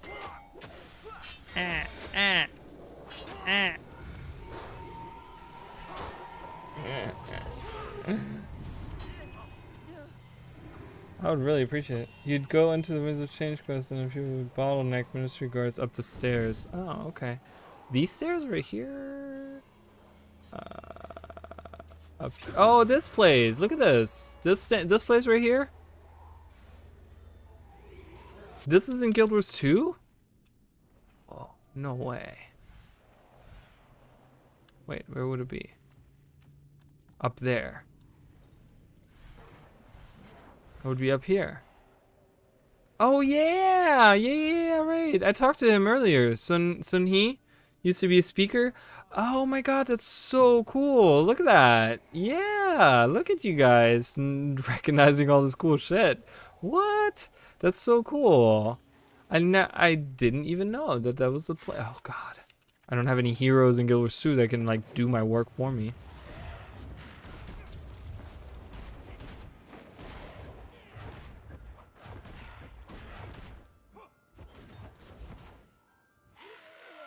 Okay, so just wanted to do that, I guess.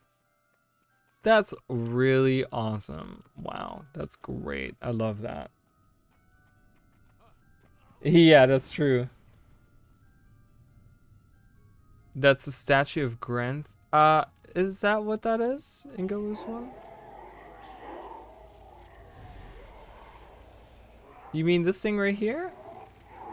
I don't think that's supposed to be Grenth. It's just like a memorial. I don't think it's supposed to be anything.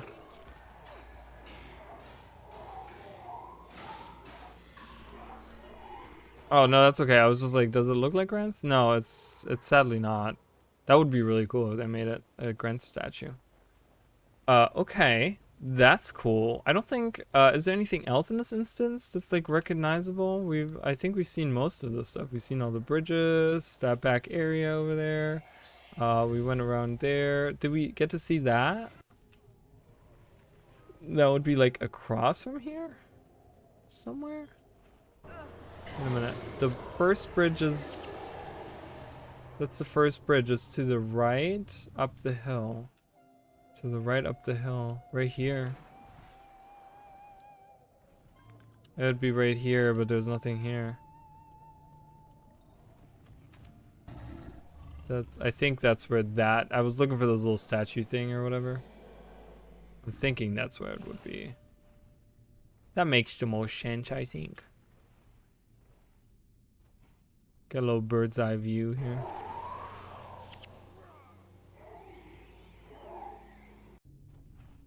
I mean, it's like immediately to the right, but I don't see it, so... That's cool. All right, awesome. So that was that instance. And you can see all those. Oh, that's so cool. Yeah, okay. Thanks, guys. I didn't know that. So this whole area is like this little instance that you can do there. That's really neat. Oh. Saint Angecas. Oh, no worries. That's okay. I'm always blind myself. I never can see anything. Now I don't know. This is another area that we're not allowed to go in. Yeah, you have to be part of that guild. Yeah. Now I don't. You know, we have that as a thingy here. The shrine. Can you actually see that same shrine? Does it look like that? I don't know if we can actually see that shrine.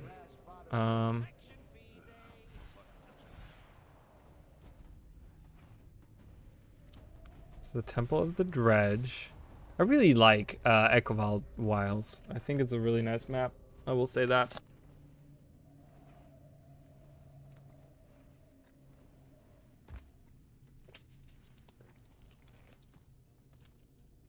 Oop, oop, oop. That suck.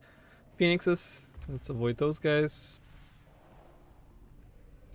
And how do I get to that shrine?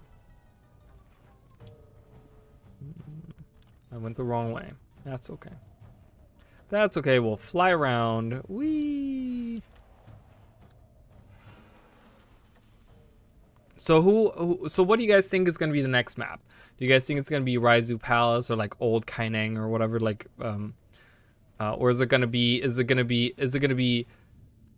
Drowned Kaineng, Great Turtle Highlands, more of the Jade Sea, more of the Echoval Forest, or the Kirin Peak?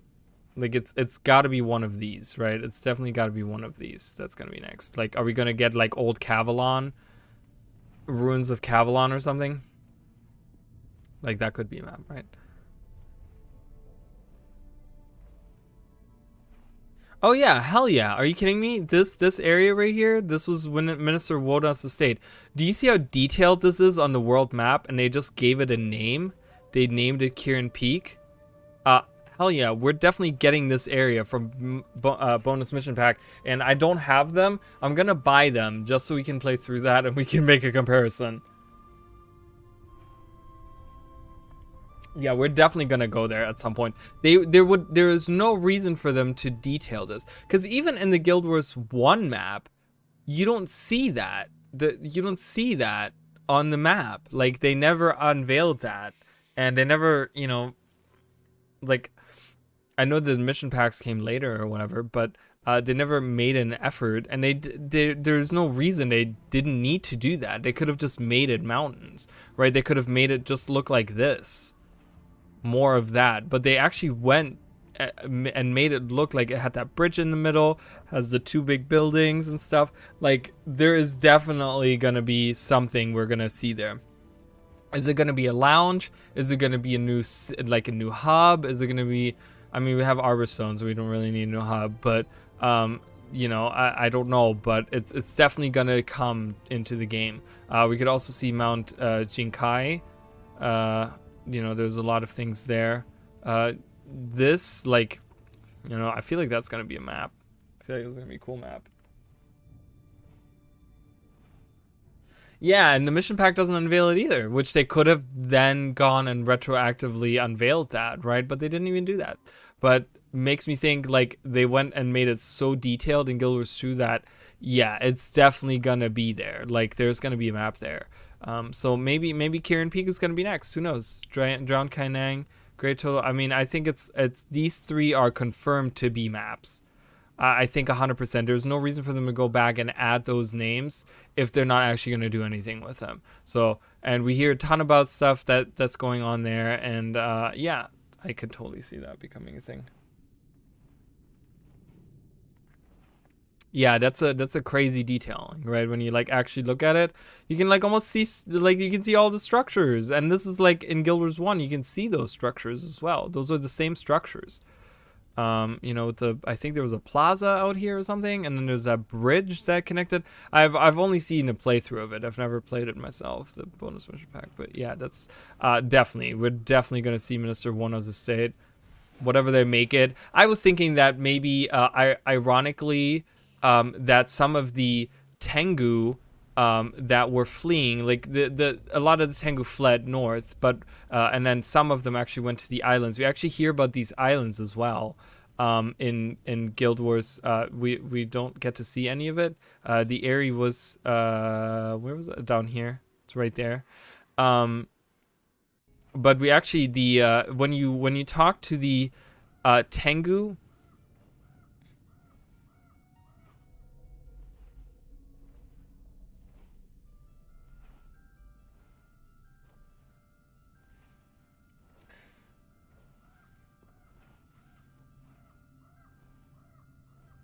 Yeah, so my theory is, because you actually talk to the Tengu here, and welcome back, Scroll, or Rock Rider, whichever you go by.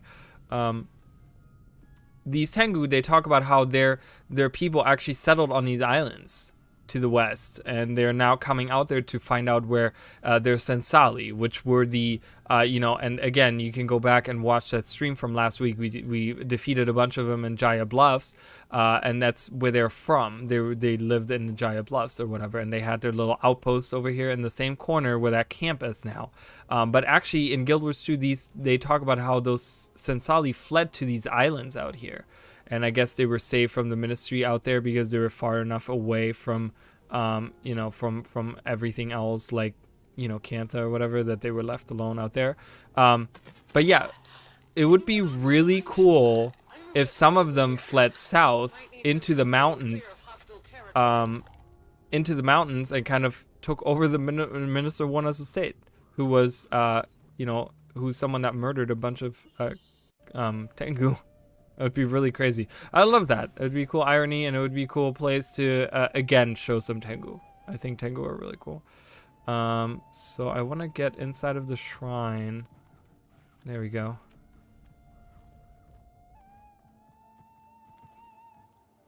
No Yetis. We don't see any Yetis in Guild Wars 2. Yeah, there we go. So you kind of go inside of the shrine. And it doesn't look anything like what it does in Guild Wars 1.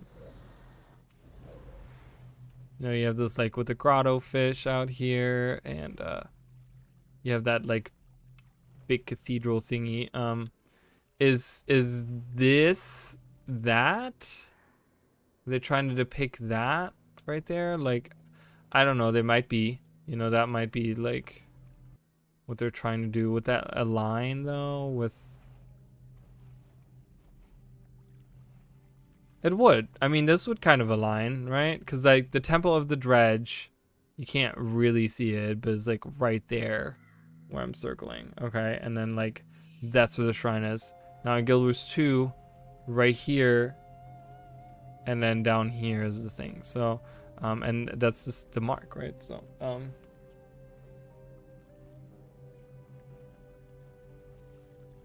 No, Yeti and Jotun are different. Like, we don't know much about the Yeti, but the Jotun have their own, like, history, right? Maybe they could have, like, common ancestors, maybe, or something. Or maybe, I don't know, because the Jotun used to be, like, they were one of the 5 great races, like the ancient great races, along the Mersad, the Seers, the Dwarves, and the Forgotten, and... the Yeti, we never get any info on the Yeti. Like, they're just there. They're just enemies that they had in Guild Wars 1. So they could create, like, really cool stuff. Like, I could see lore where maybe the, I just talked about the Tengu fleeing into the mountains. What if the Yeti from Xingji Island, like they all went into the mountain here? Because they did live on the mountains here, right? On all of these mountains, really. And maybe they live on Sanqua Peak now. Like that's their home. Or maybe they fled to like the Great Turtle Heights and they were like, you know, we're crossing the sea to go there, and now they live up there. Because you do see some Yeti, I think, out in Pengmai Valley, in Guild Wars 1. There is some Yeti out here. You can find a bunch of Yeti. Oh, so Mount Shinkai had Yeti, so maybe we see them right here. Maybe we go like north and we see them out there or something. I don't know, possibilities, right? We don't know, but they're interesting because they are strangely different. Because I feel like the Jotun are more like these magical creatures, where Yeti are they're just big apes. Like, you know what I mean? Like, it's kind of like that.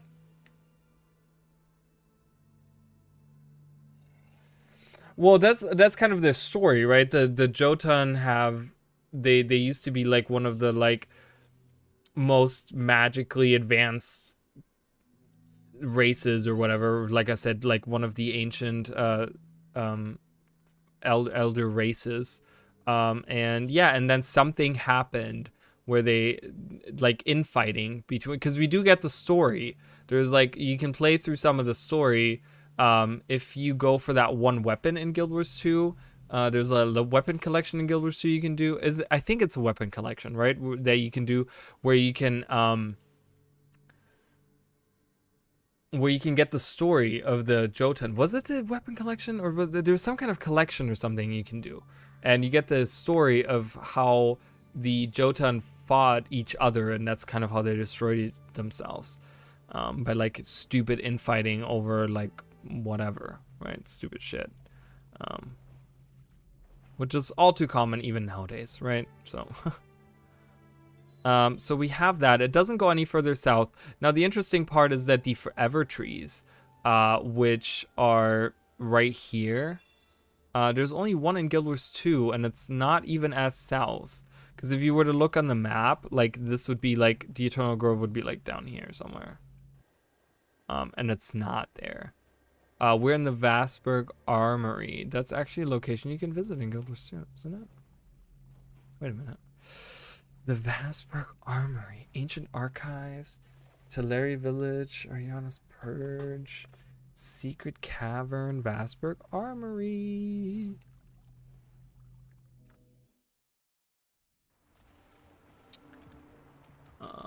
Yeah.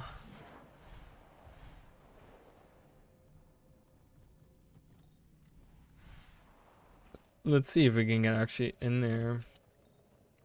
I'm gonna have to stop. I'm gonna have to stop the stream soon as well, guys, because I go into midnight. But sadly, I still have some stuff to do. Like, I would like to go longer, but kind of have stuff to do. How do I get back? How do I get in there again? God, how to do that? I forgot. There's definitely like a path you can. It's from the south. It's from... I don't know. I don't remember. Is it from down here? Time to cleanse the corruption.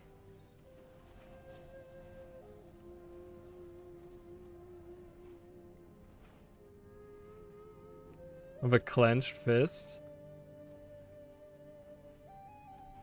Oh, I see it. That's like the thumb area down here. Like that's like the thumb, and then you have like the fist here. And it's almost like a mitten. It's like looking like it's grabbing something. No, there's no date. Here, I show there's no one on my couch. Can you guys even see it? Oh, you can't. I was like, can you guys even see what I'm doing? You probably can't. There's no one on my couch. My couch is empty. Nope. It was good. We had a fun time. We had a good time. But no, he did not come to my house. I don't do those types of things on the first date. Usually I don't anyways. I'd like to claim to be as pure, but I'm not. How the fuck do I get in? Oh, this cave. This cave does it? I don't know. I got excited and I'm like, I don't even know if that's true. Yeah, it's this cave down here. Yay! Yeah, Turtle Heights is the back. Yeah, it's like a mitten. Like a little mitten is what it looks like. It's like a mitten. And that's like the pinky. Like a pew, whew. See? See the mitten? See the mitten that I'm drawing?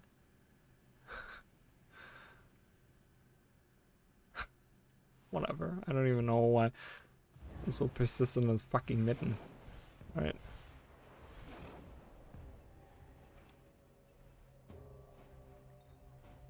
I see it as like New Kaineng is the nose, Carrion Peak is the arm.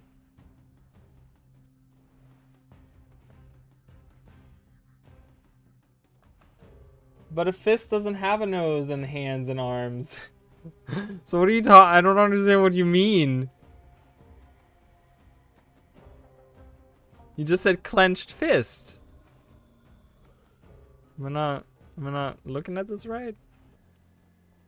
How does Guild Wars 2 compare? Guild Wars 1 compare? Oh, a big guy, because you just... Oh, you did say man with a clenched hand. I'm sorry. Okay, let me look at that again. Okay, wait, what did you say? Okay, I didn't read that. I'm so sorry. I did not read that right. Because all I read was, looks like a clenched fist. I'm like, how does it look like a clenched fist? I don't know. And then I drew mitten on the map. So there you go. Oh, hey, Guild Wars Girl. How are you? Good to see you. New Kaineng is the nose. Okay, New Kaineng is the nose. Carrion Peak is the arm.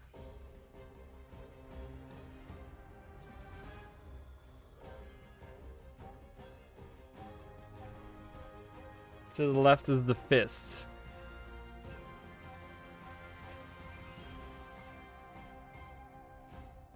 I don't know if I'm seeing it.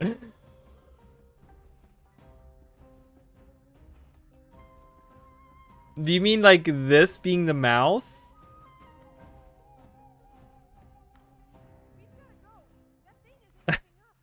Maybe I don't have enough imagination. Maybe I need to look at a map that doesn't have these unfogged. Like I need to look at an unfogged map. Does it have the same imagery in Guild? I don't know. How do y'all see it? I don't see it. I'm really bad with those. Usually like when you tilt your head that helps. I don't know why, but it does. I don't see it. Cause you said this is the nose?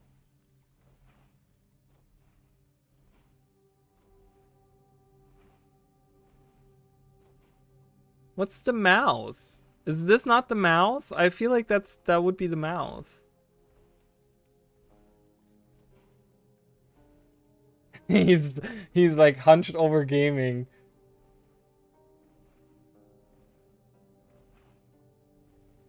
Dude, yeah, same. I'm really excited for season 1.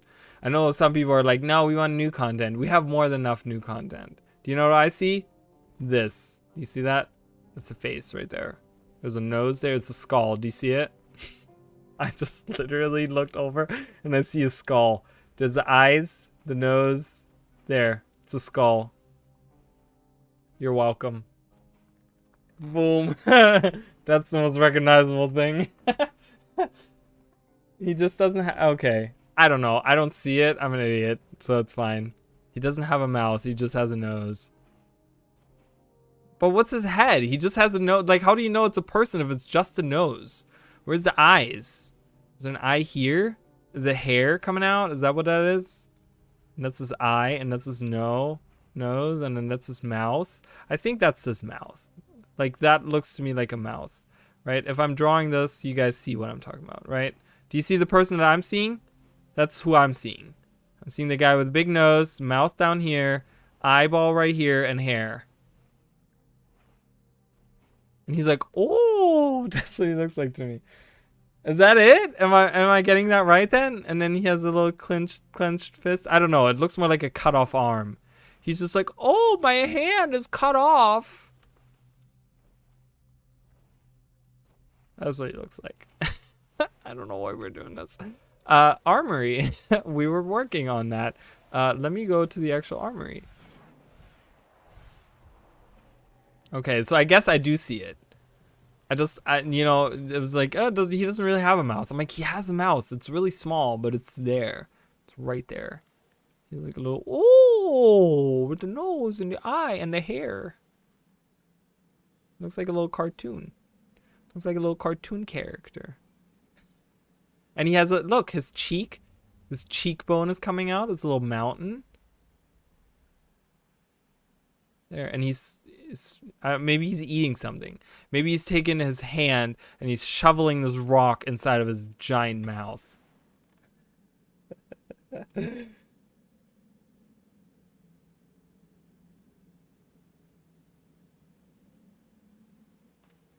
They did. They in the actual blog post, if you actually read the blog post, they talk about, if you go back to the Steam, if you look at the blog post and you go on the full Steam ahead, and it's, I think the second paragraph in that talks about how they're working on touching up the integration, the Steam integration, and they want to do they want to fix up new player stuff, new player experience stuff. They want to work on that stuff.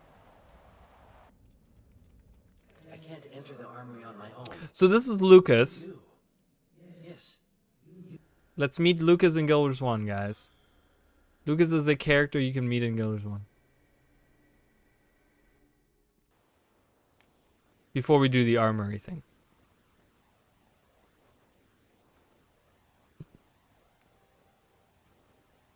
In court, well, it's not, they don't call it a new player experience, they call it a early leveling experience. So meaning probably the 1 through 15 maps. Okay, here's Lucas, guys. Lucas in Guild Wars 1, Lucas in Guild Wars 2. He's a lot of weight.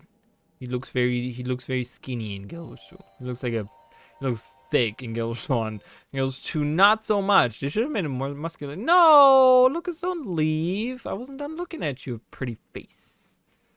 He's very arrogant in Guild Wars 1. He like talks. He's like, oh, you're a good sword. Why don't you make sure to stay close to me and you'll learn what it takes to become a legend. That's right, I don't intend to become a mere hero, but truly legendary. Epic, you might say. The crux of the matter, of course, is not just accomplishing your goals, but accomplishing them in true style. I'll become the greatest of artists and the battlefield will be my canvas. Now, what is it you wanted? So, he's a little out there.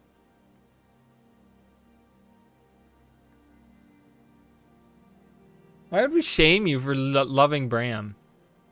Just because I personally don't like him doesn't mean, you know, doesn't mean he doesn't have redeeming qualities. He's a very handsome man, okay? You know, he's not the smartest. Bram can be cool at points. He can, like when he said Kabram. But it's like you don't want, like, the less Bram speaks, the more attractive he is. He's one of those people. Like, if he doesn't say anything.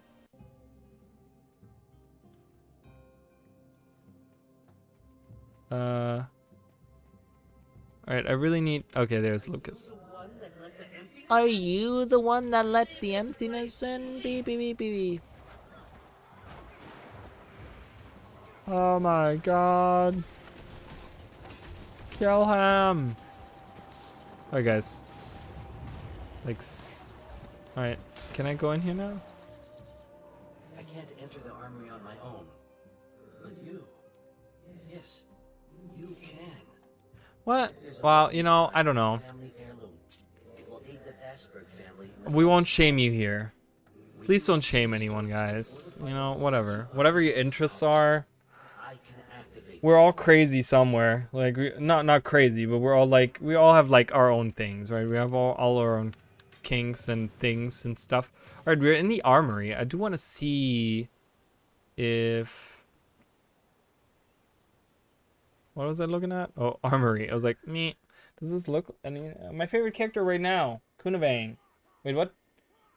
There's a lot going on. Cause the majority of the player base hates Bram. Yeah, I hate Bram too. But if you like Bram, I'm not gonna hate on you for you liking Bram. I mean, you know, he's done a lot of good things too, and he's been a funny character at times. And you know, I think he contributed to the story in its own way. I just think that he needs to kind of take a seat, like, and let the adults kind of do some stuff. You know, I don't know. I just feel, you know, I'm not a fan of him, but if you like him, you like him. You know, there's no shame in that, at all. My favorite character right now, Kunavang. Is your favorite character right now? Why is it right now? Why has it not always been? I'm just kidding. Who's my favorite character? Canuck. Canuck's my favorite. Does this look like the armory? There's Balthazar, by the way. Back when they praised him, when he was a good guy. Ah! I didn't do that right. I'm very bad at this. Because I always don't want to go into the one that are lit up. No! Oh, boy. Alright, let's transform. We'll survive. Jump! Okay, we made it. Does not look anything like the armory, but I think it's just named after the Vassberg Armory. Lucas was part of Vassberg, like of the Vassberg family or whatever. But yeah, he's a henchman you can have in Guild Wars 1. Guild Wars 1, Guild Wars 2, Guild Wars whatever. Where did that person go? I was gonna say, you gotta come this way, friend, and collect this. You gotta collect this, and then you gotta go through the teleporter.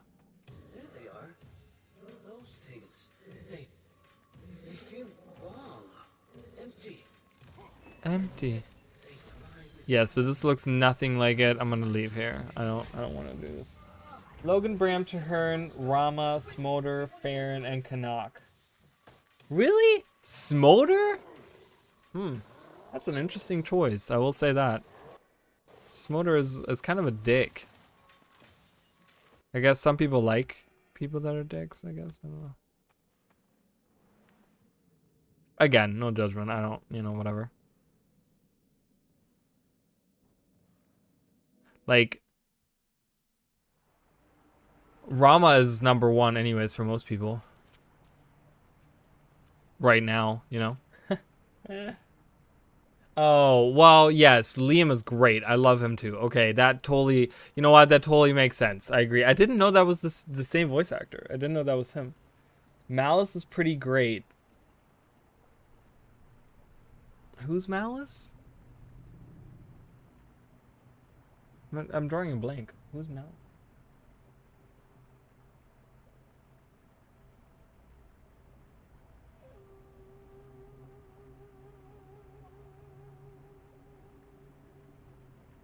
Oh, yeah. Malice is cool. I was like, who the fuck is Malice? Yes. Yeah, she's pretty cool. I like her. She's a great... I like her. She's pretty cool. Yeah, so the Vassberg Armory doesn't look anything like the Vassberg Armory in Guild Wars 1. Because this is like an outpost, and it's just like another one of those cathedral thingies or whatever. But yeah, so they named that little thing that you can do there after that. After the Vassberg. Then we have the Lake Ludgardus. Oops. Didn't mean to do that. I don't even know how I opened that. Lake Ludgardus. So Ludgardus Conservatory. Since we have Melandru's Hope here, I'm guessing somewhere along this way. It was the Ancient Archives? I don't know what that's. Court of Song.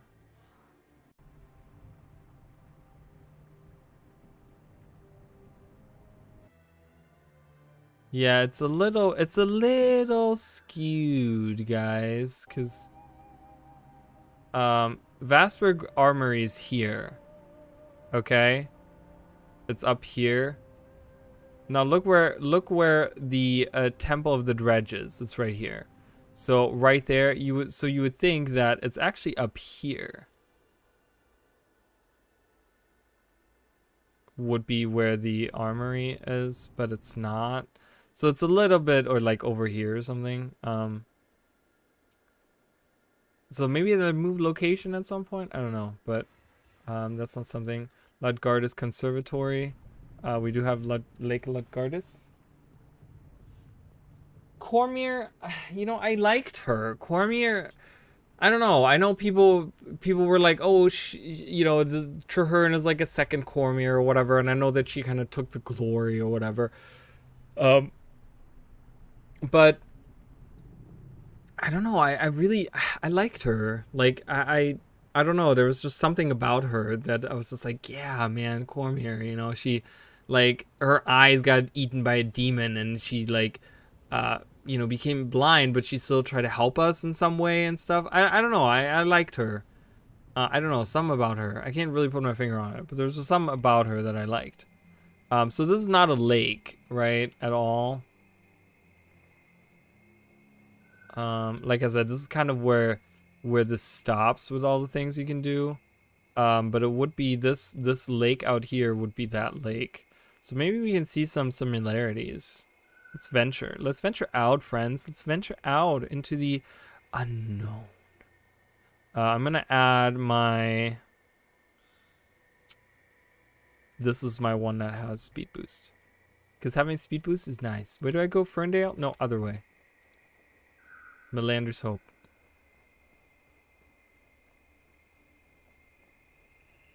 Well, people, what they say about Traherne is that he kind of took the glory, right? He was the like hero of the Guild Wars 2 personal story in a way, because he's the one that's kind of leading the charge, and he's just telling us, like, we're like his lackey, right? He's telling us what to do, he's telling us where to go and stuff. And I think is the like thing. I like Traherne. I never had an issue with him. You know, it's especially when you play like Knight of the Thorn. Oh man, that's such a great conclusion, and it's like it's really sad in a weird, in its own way, you know. Love it. I love them. Yeah, exactly. You know, people were just like, oh man, we're just like his lackey and stuff, and it's like, what the fuck, you know? And that's why they, I'm guessing that's why, like you said, ArenaNet kind of killed him off, or just even stepped away. You know, during season 1, we had all these new characters introduced because people were complaining that we were like backseat to Destiny's Edge. Like Destiny's Edge were the heroes, and we're just like these tag-alongs, right? So that's why they introduced new people in Guild Wars in Living World season 1 to kind of like, oh, these aren't heroes, so they're fighting with you, but they're not like renowned heroes, and not gonna take your like your fame away or whatever, you know.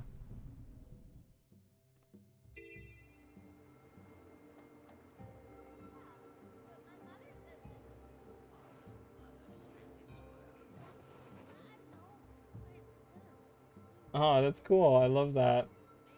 That's awesome. I wish I could talk to some of those like voice actors. Be really cool. Well, you know, the thing is that everyone plays the game because they want to become the you know, I'm the one that does all the things, right? Like I said, or like you said, I don't mind it either. I don't mind being the lackey.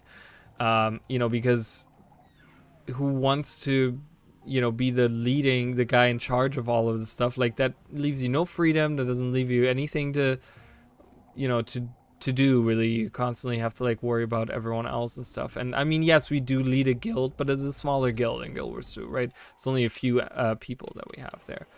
Yeah, I don't know if there's any recognizable, because there's no buildings or anything in this little lake. There's a little ramp, but I don't think there's a ramp.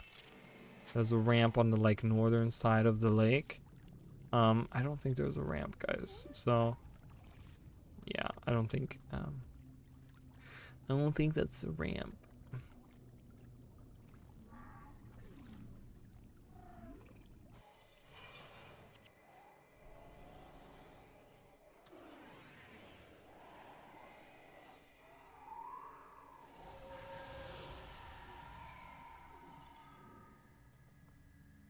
You know, so, and I'm probably the only person on the planet that would love this.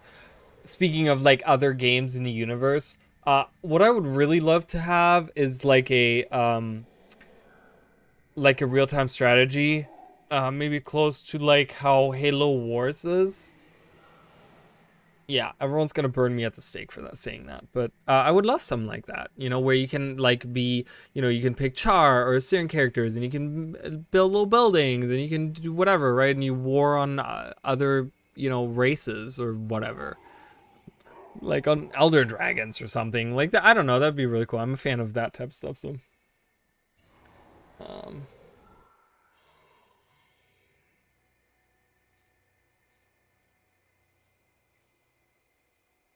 yeah, basically, I do want to be the chosen one.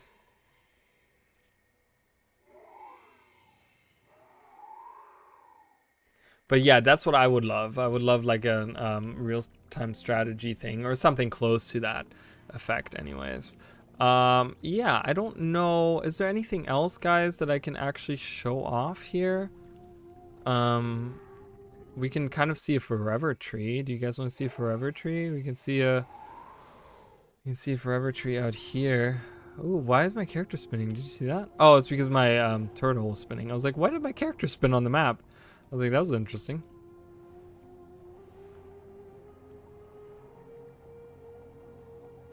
After the events of Guild Wars 1, after Reiko's death, your ministry guard has their faith broken in the mystery and they're trying to escape the mystery. Bonus mission pack. I mean, that's what it sounds like to me, you know.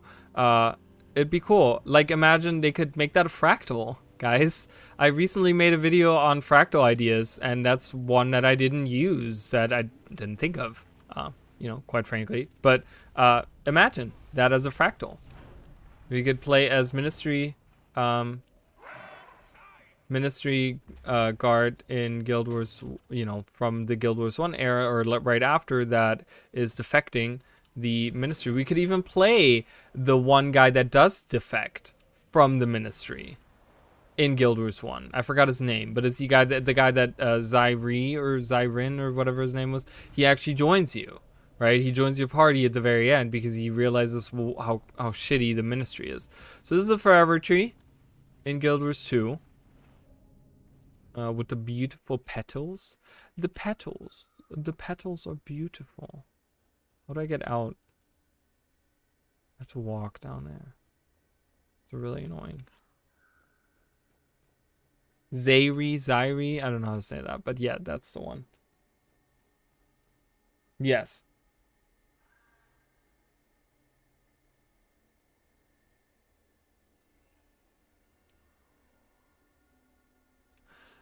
I mean, I don't know.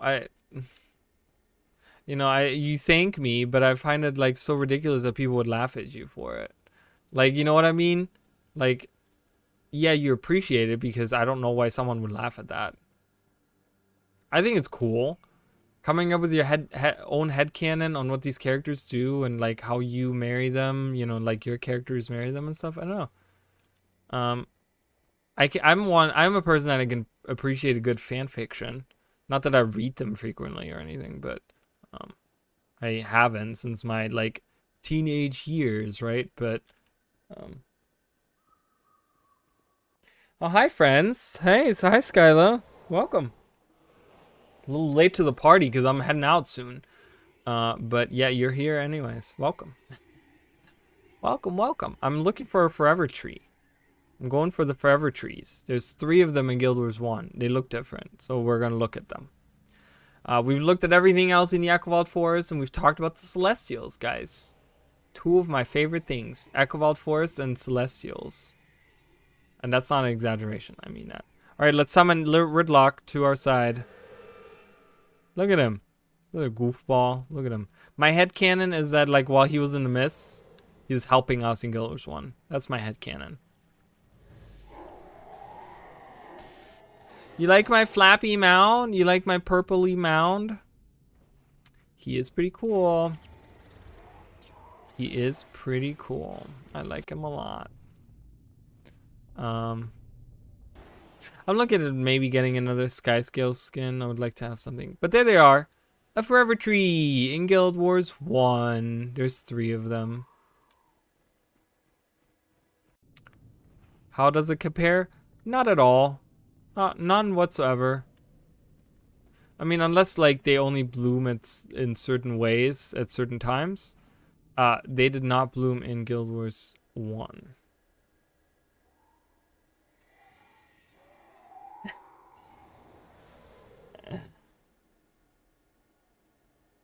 We've all had certain fantasies, even if you deny, like you said, like we've all had fantasies about like some kind of fictional characters. If you haven't, either you're lying or you're a psychopath. Just kidding. But I'm saying, like, I feel like we all have, right? Okay. It was still healing. It was still healing from the Jade Wind. Okay, that makes sense. I mean, I can see it. But they're just like completely different trees. And then like there wasn't even a forever tree here. I felt like, cause you know, again, this is the Temple of the Dredge. You go down this path right here and there's a forever tree. You go down this path here, there's no forever tree right there. There's probably like one random tree there, but that's not a forever tree. Or would it be this little statue place right there? I don't even know. Check it out.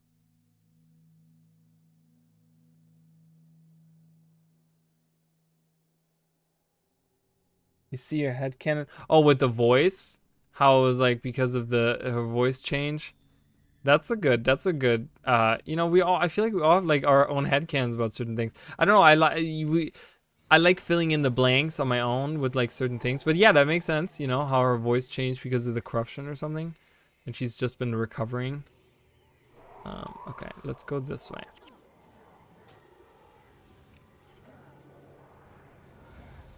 Yes, it is the Dark Monarch.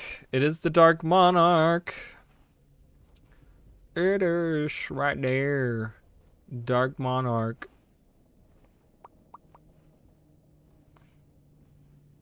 I also have the Lunar Maned Skyscale.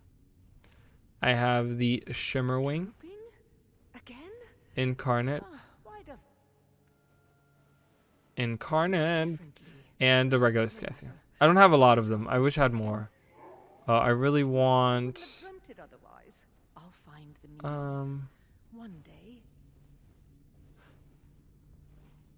Those are really nice. I do like those. I have the like goofy looking face. I do like the Synergetics one too. Synergetic one is pretty cool.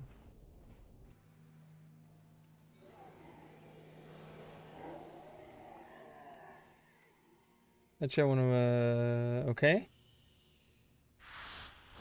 You have a Skyscale and a sweater? That's cute. I love it. Alright, let's go to where this forever tree should be. We'll look at exactly where this forever tree is supposed to be. It's supposed to be like somewhere down here. Yeah. Like if we pan out far enough to make it... I mean, it's really small, so you would think...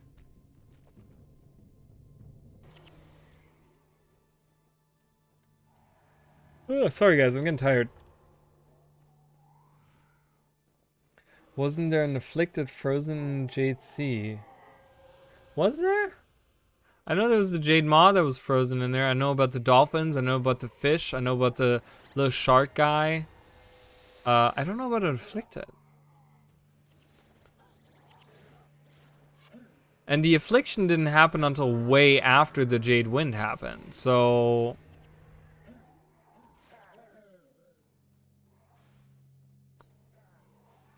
I'm just saying, like, I feel like that wouldn't quite make sense. That wasn't Perch himself.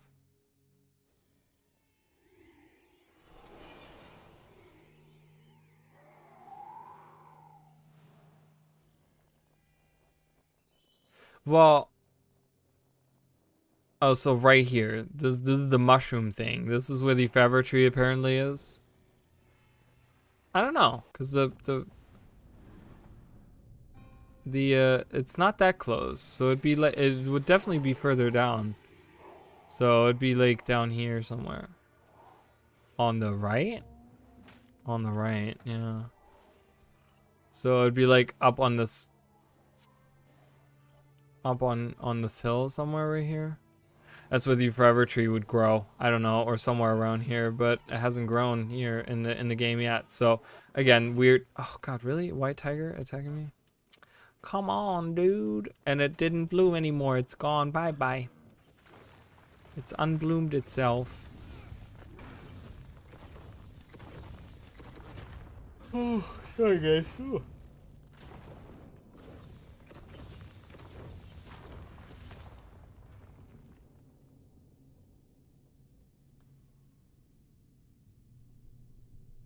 You know, everyone likes a good redemption story, don't they? I think everyone likes a good redemption story. I like a good redemption story.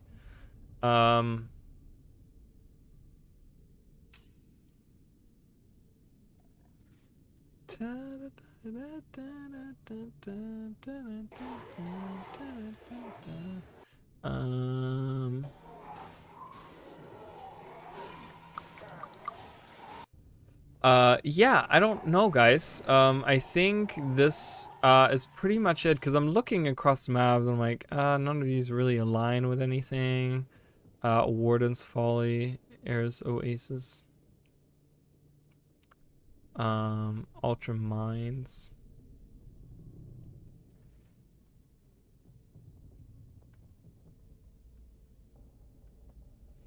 How to raid hair. I know you meant braid hair, but this was really funny that you said raid. Yeah, so I think that's gonna be it, guys. For, you know, that was Kaining City. We talked about the Celestials. We didn't really look at the, like, we read the stuff about the Celestials. We looked at Arborstone, the stuff surrounding that a little bit. You know, really great on you guys for the Ultramarines. Thank you for that, because I would have totally skipped over that and would have not gone there. The actual cathedral of, or house to Helser, Senenjika's shrine, and yeah, and then the couple other things that we have seen, you know, there's and talked about and stuff. So like the man looks a little bit different in this picture. Like his mouth is down here and he has a really long, like, that's his nose, that's his eyebrows, his hair, and his eye would be like somewhere over here, and he's like doing one of these. That's what he's doing. That's the man I see there. And then 250 years later, he's like different. The sap is like candy to them, and they won't let anyone near it. The alleolas only bloom for a few minutes at a time, and when they stop, the sap will dry. But you don't look like the sort to be scared off by I love that. It's a beautiful story. All right, guys, it's already really late. I had a really long day. It was a good day. But yeah, that's pretty much it for the Echowild Forest. So we're kind of doing. Thank you so much. I appreciate it. Yeah. So we're Sunday for my birthday. I will be doing probably a co-op stream with either my sister or my best friend. We'll be playing Mario Kart. We'll be hanging out. If you guys you know, want to chat with either of those, I don't know who's gonna be. We haven't picked yet, I guess, because I don't know how long my best friend's gonna stay for my. It's my birthday on Sunday, guys. So we'll be doing a co-op stream for my birthday, and that Monday I'm not gonna be doing my challenge run. I'm gonna be doing Yoshi's Island because I did promise that I would do that, and it is my anniversary of streaming on my birthday.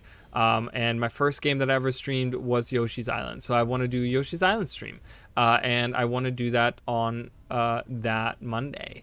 So we're going to be doing that. And then Tuesday, we're going to do another comparison. We're going to do the Jade Sea.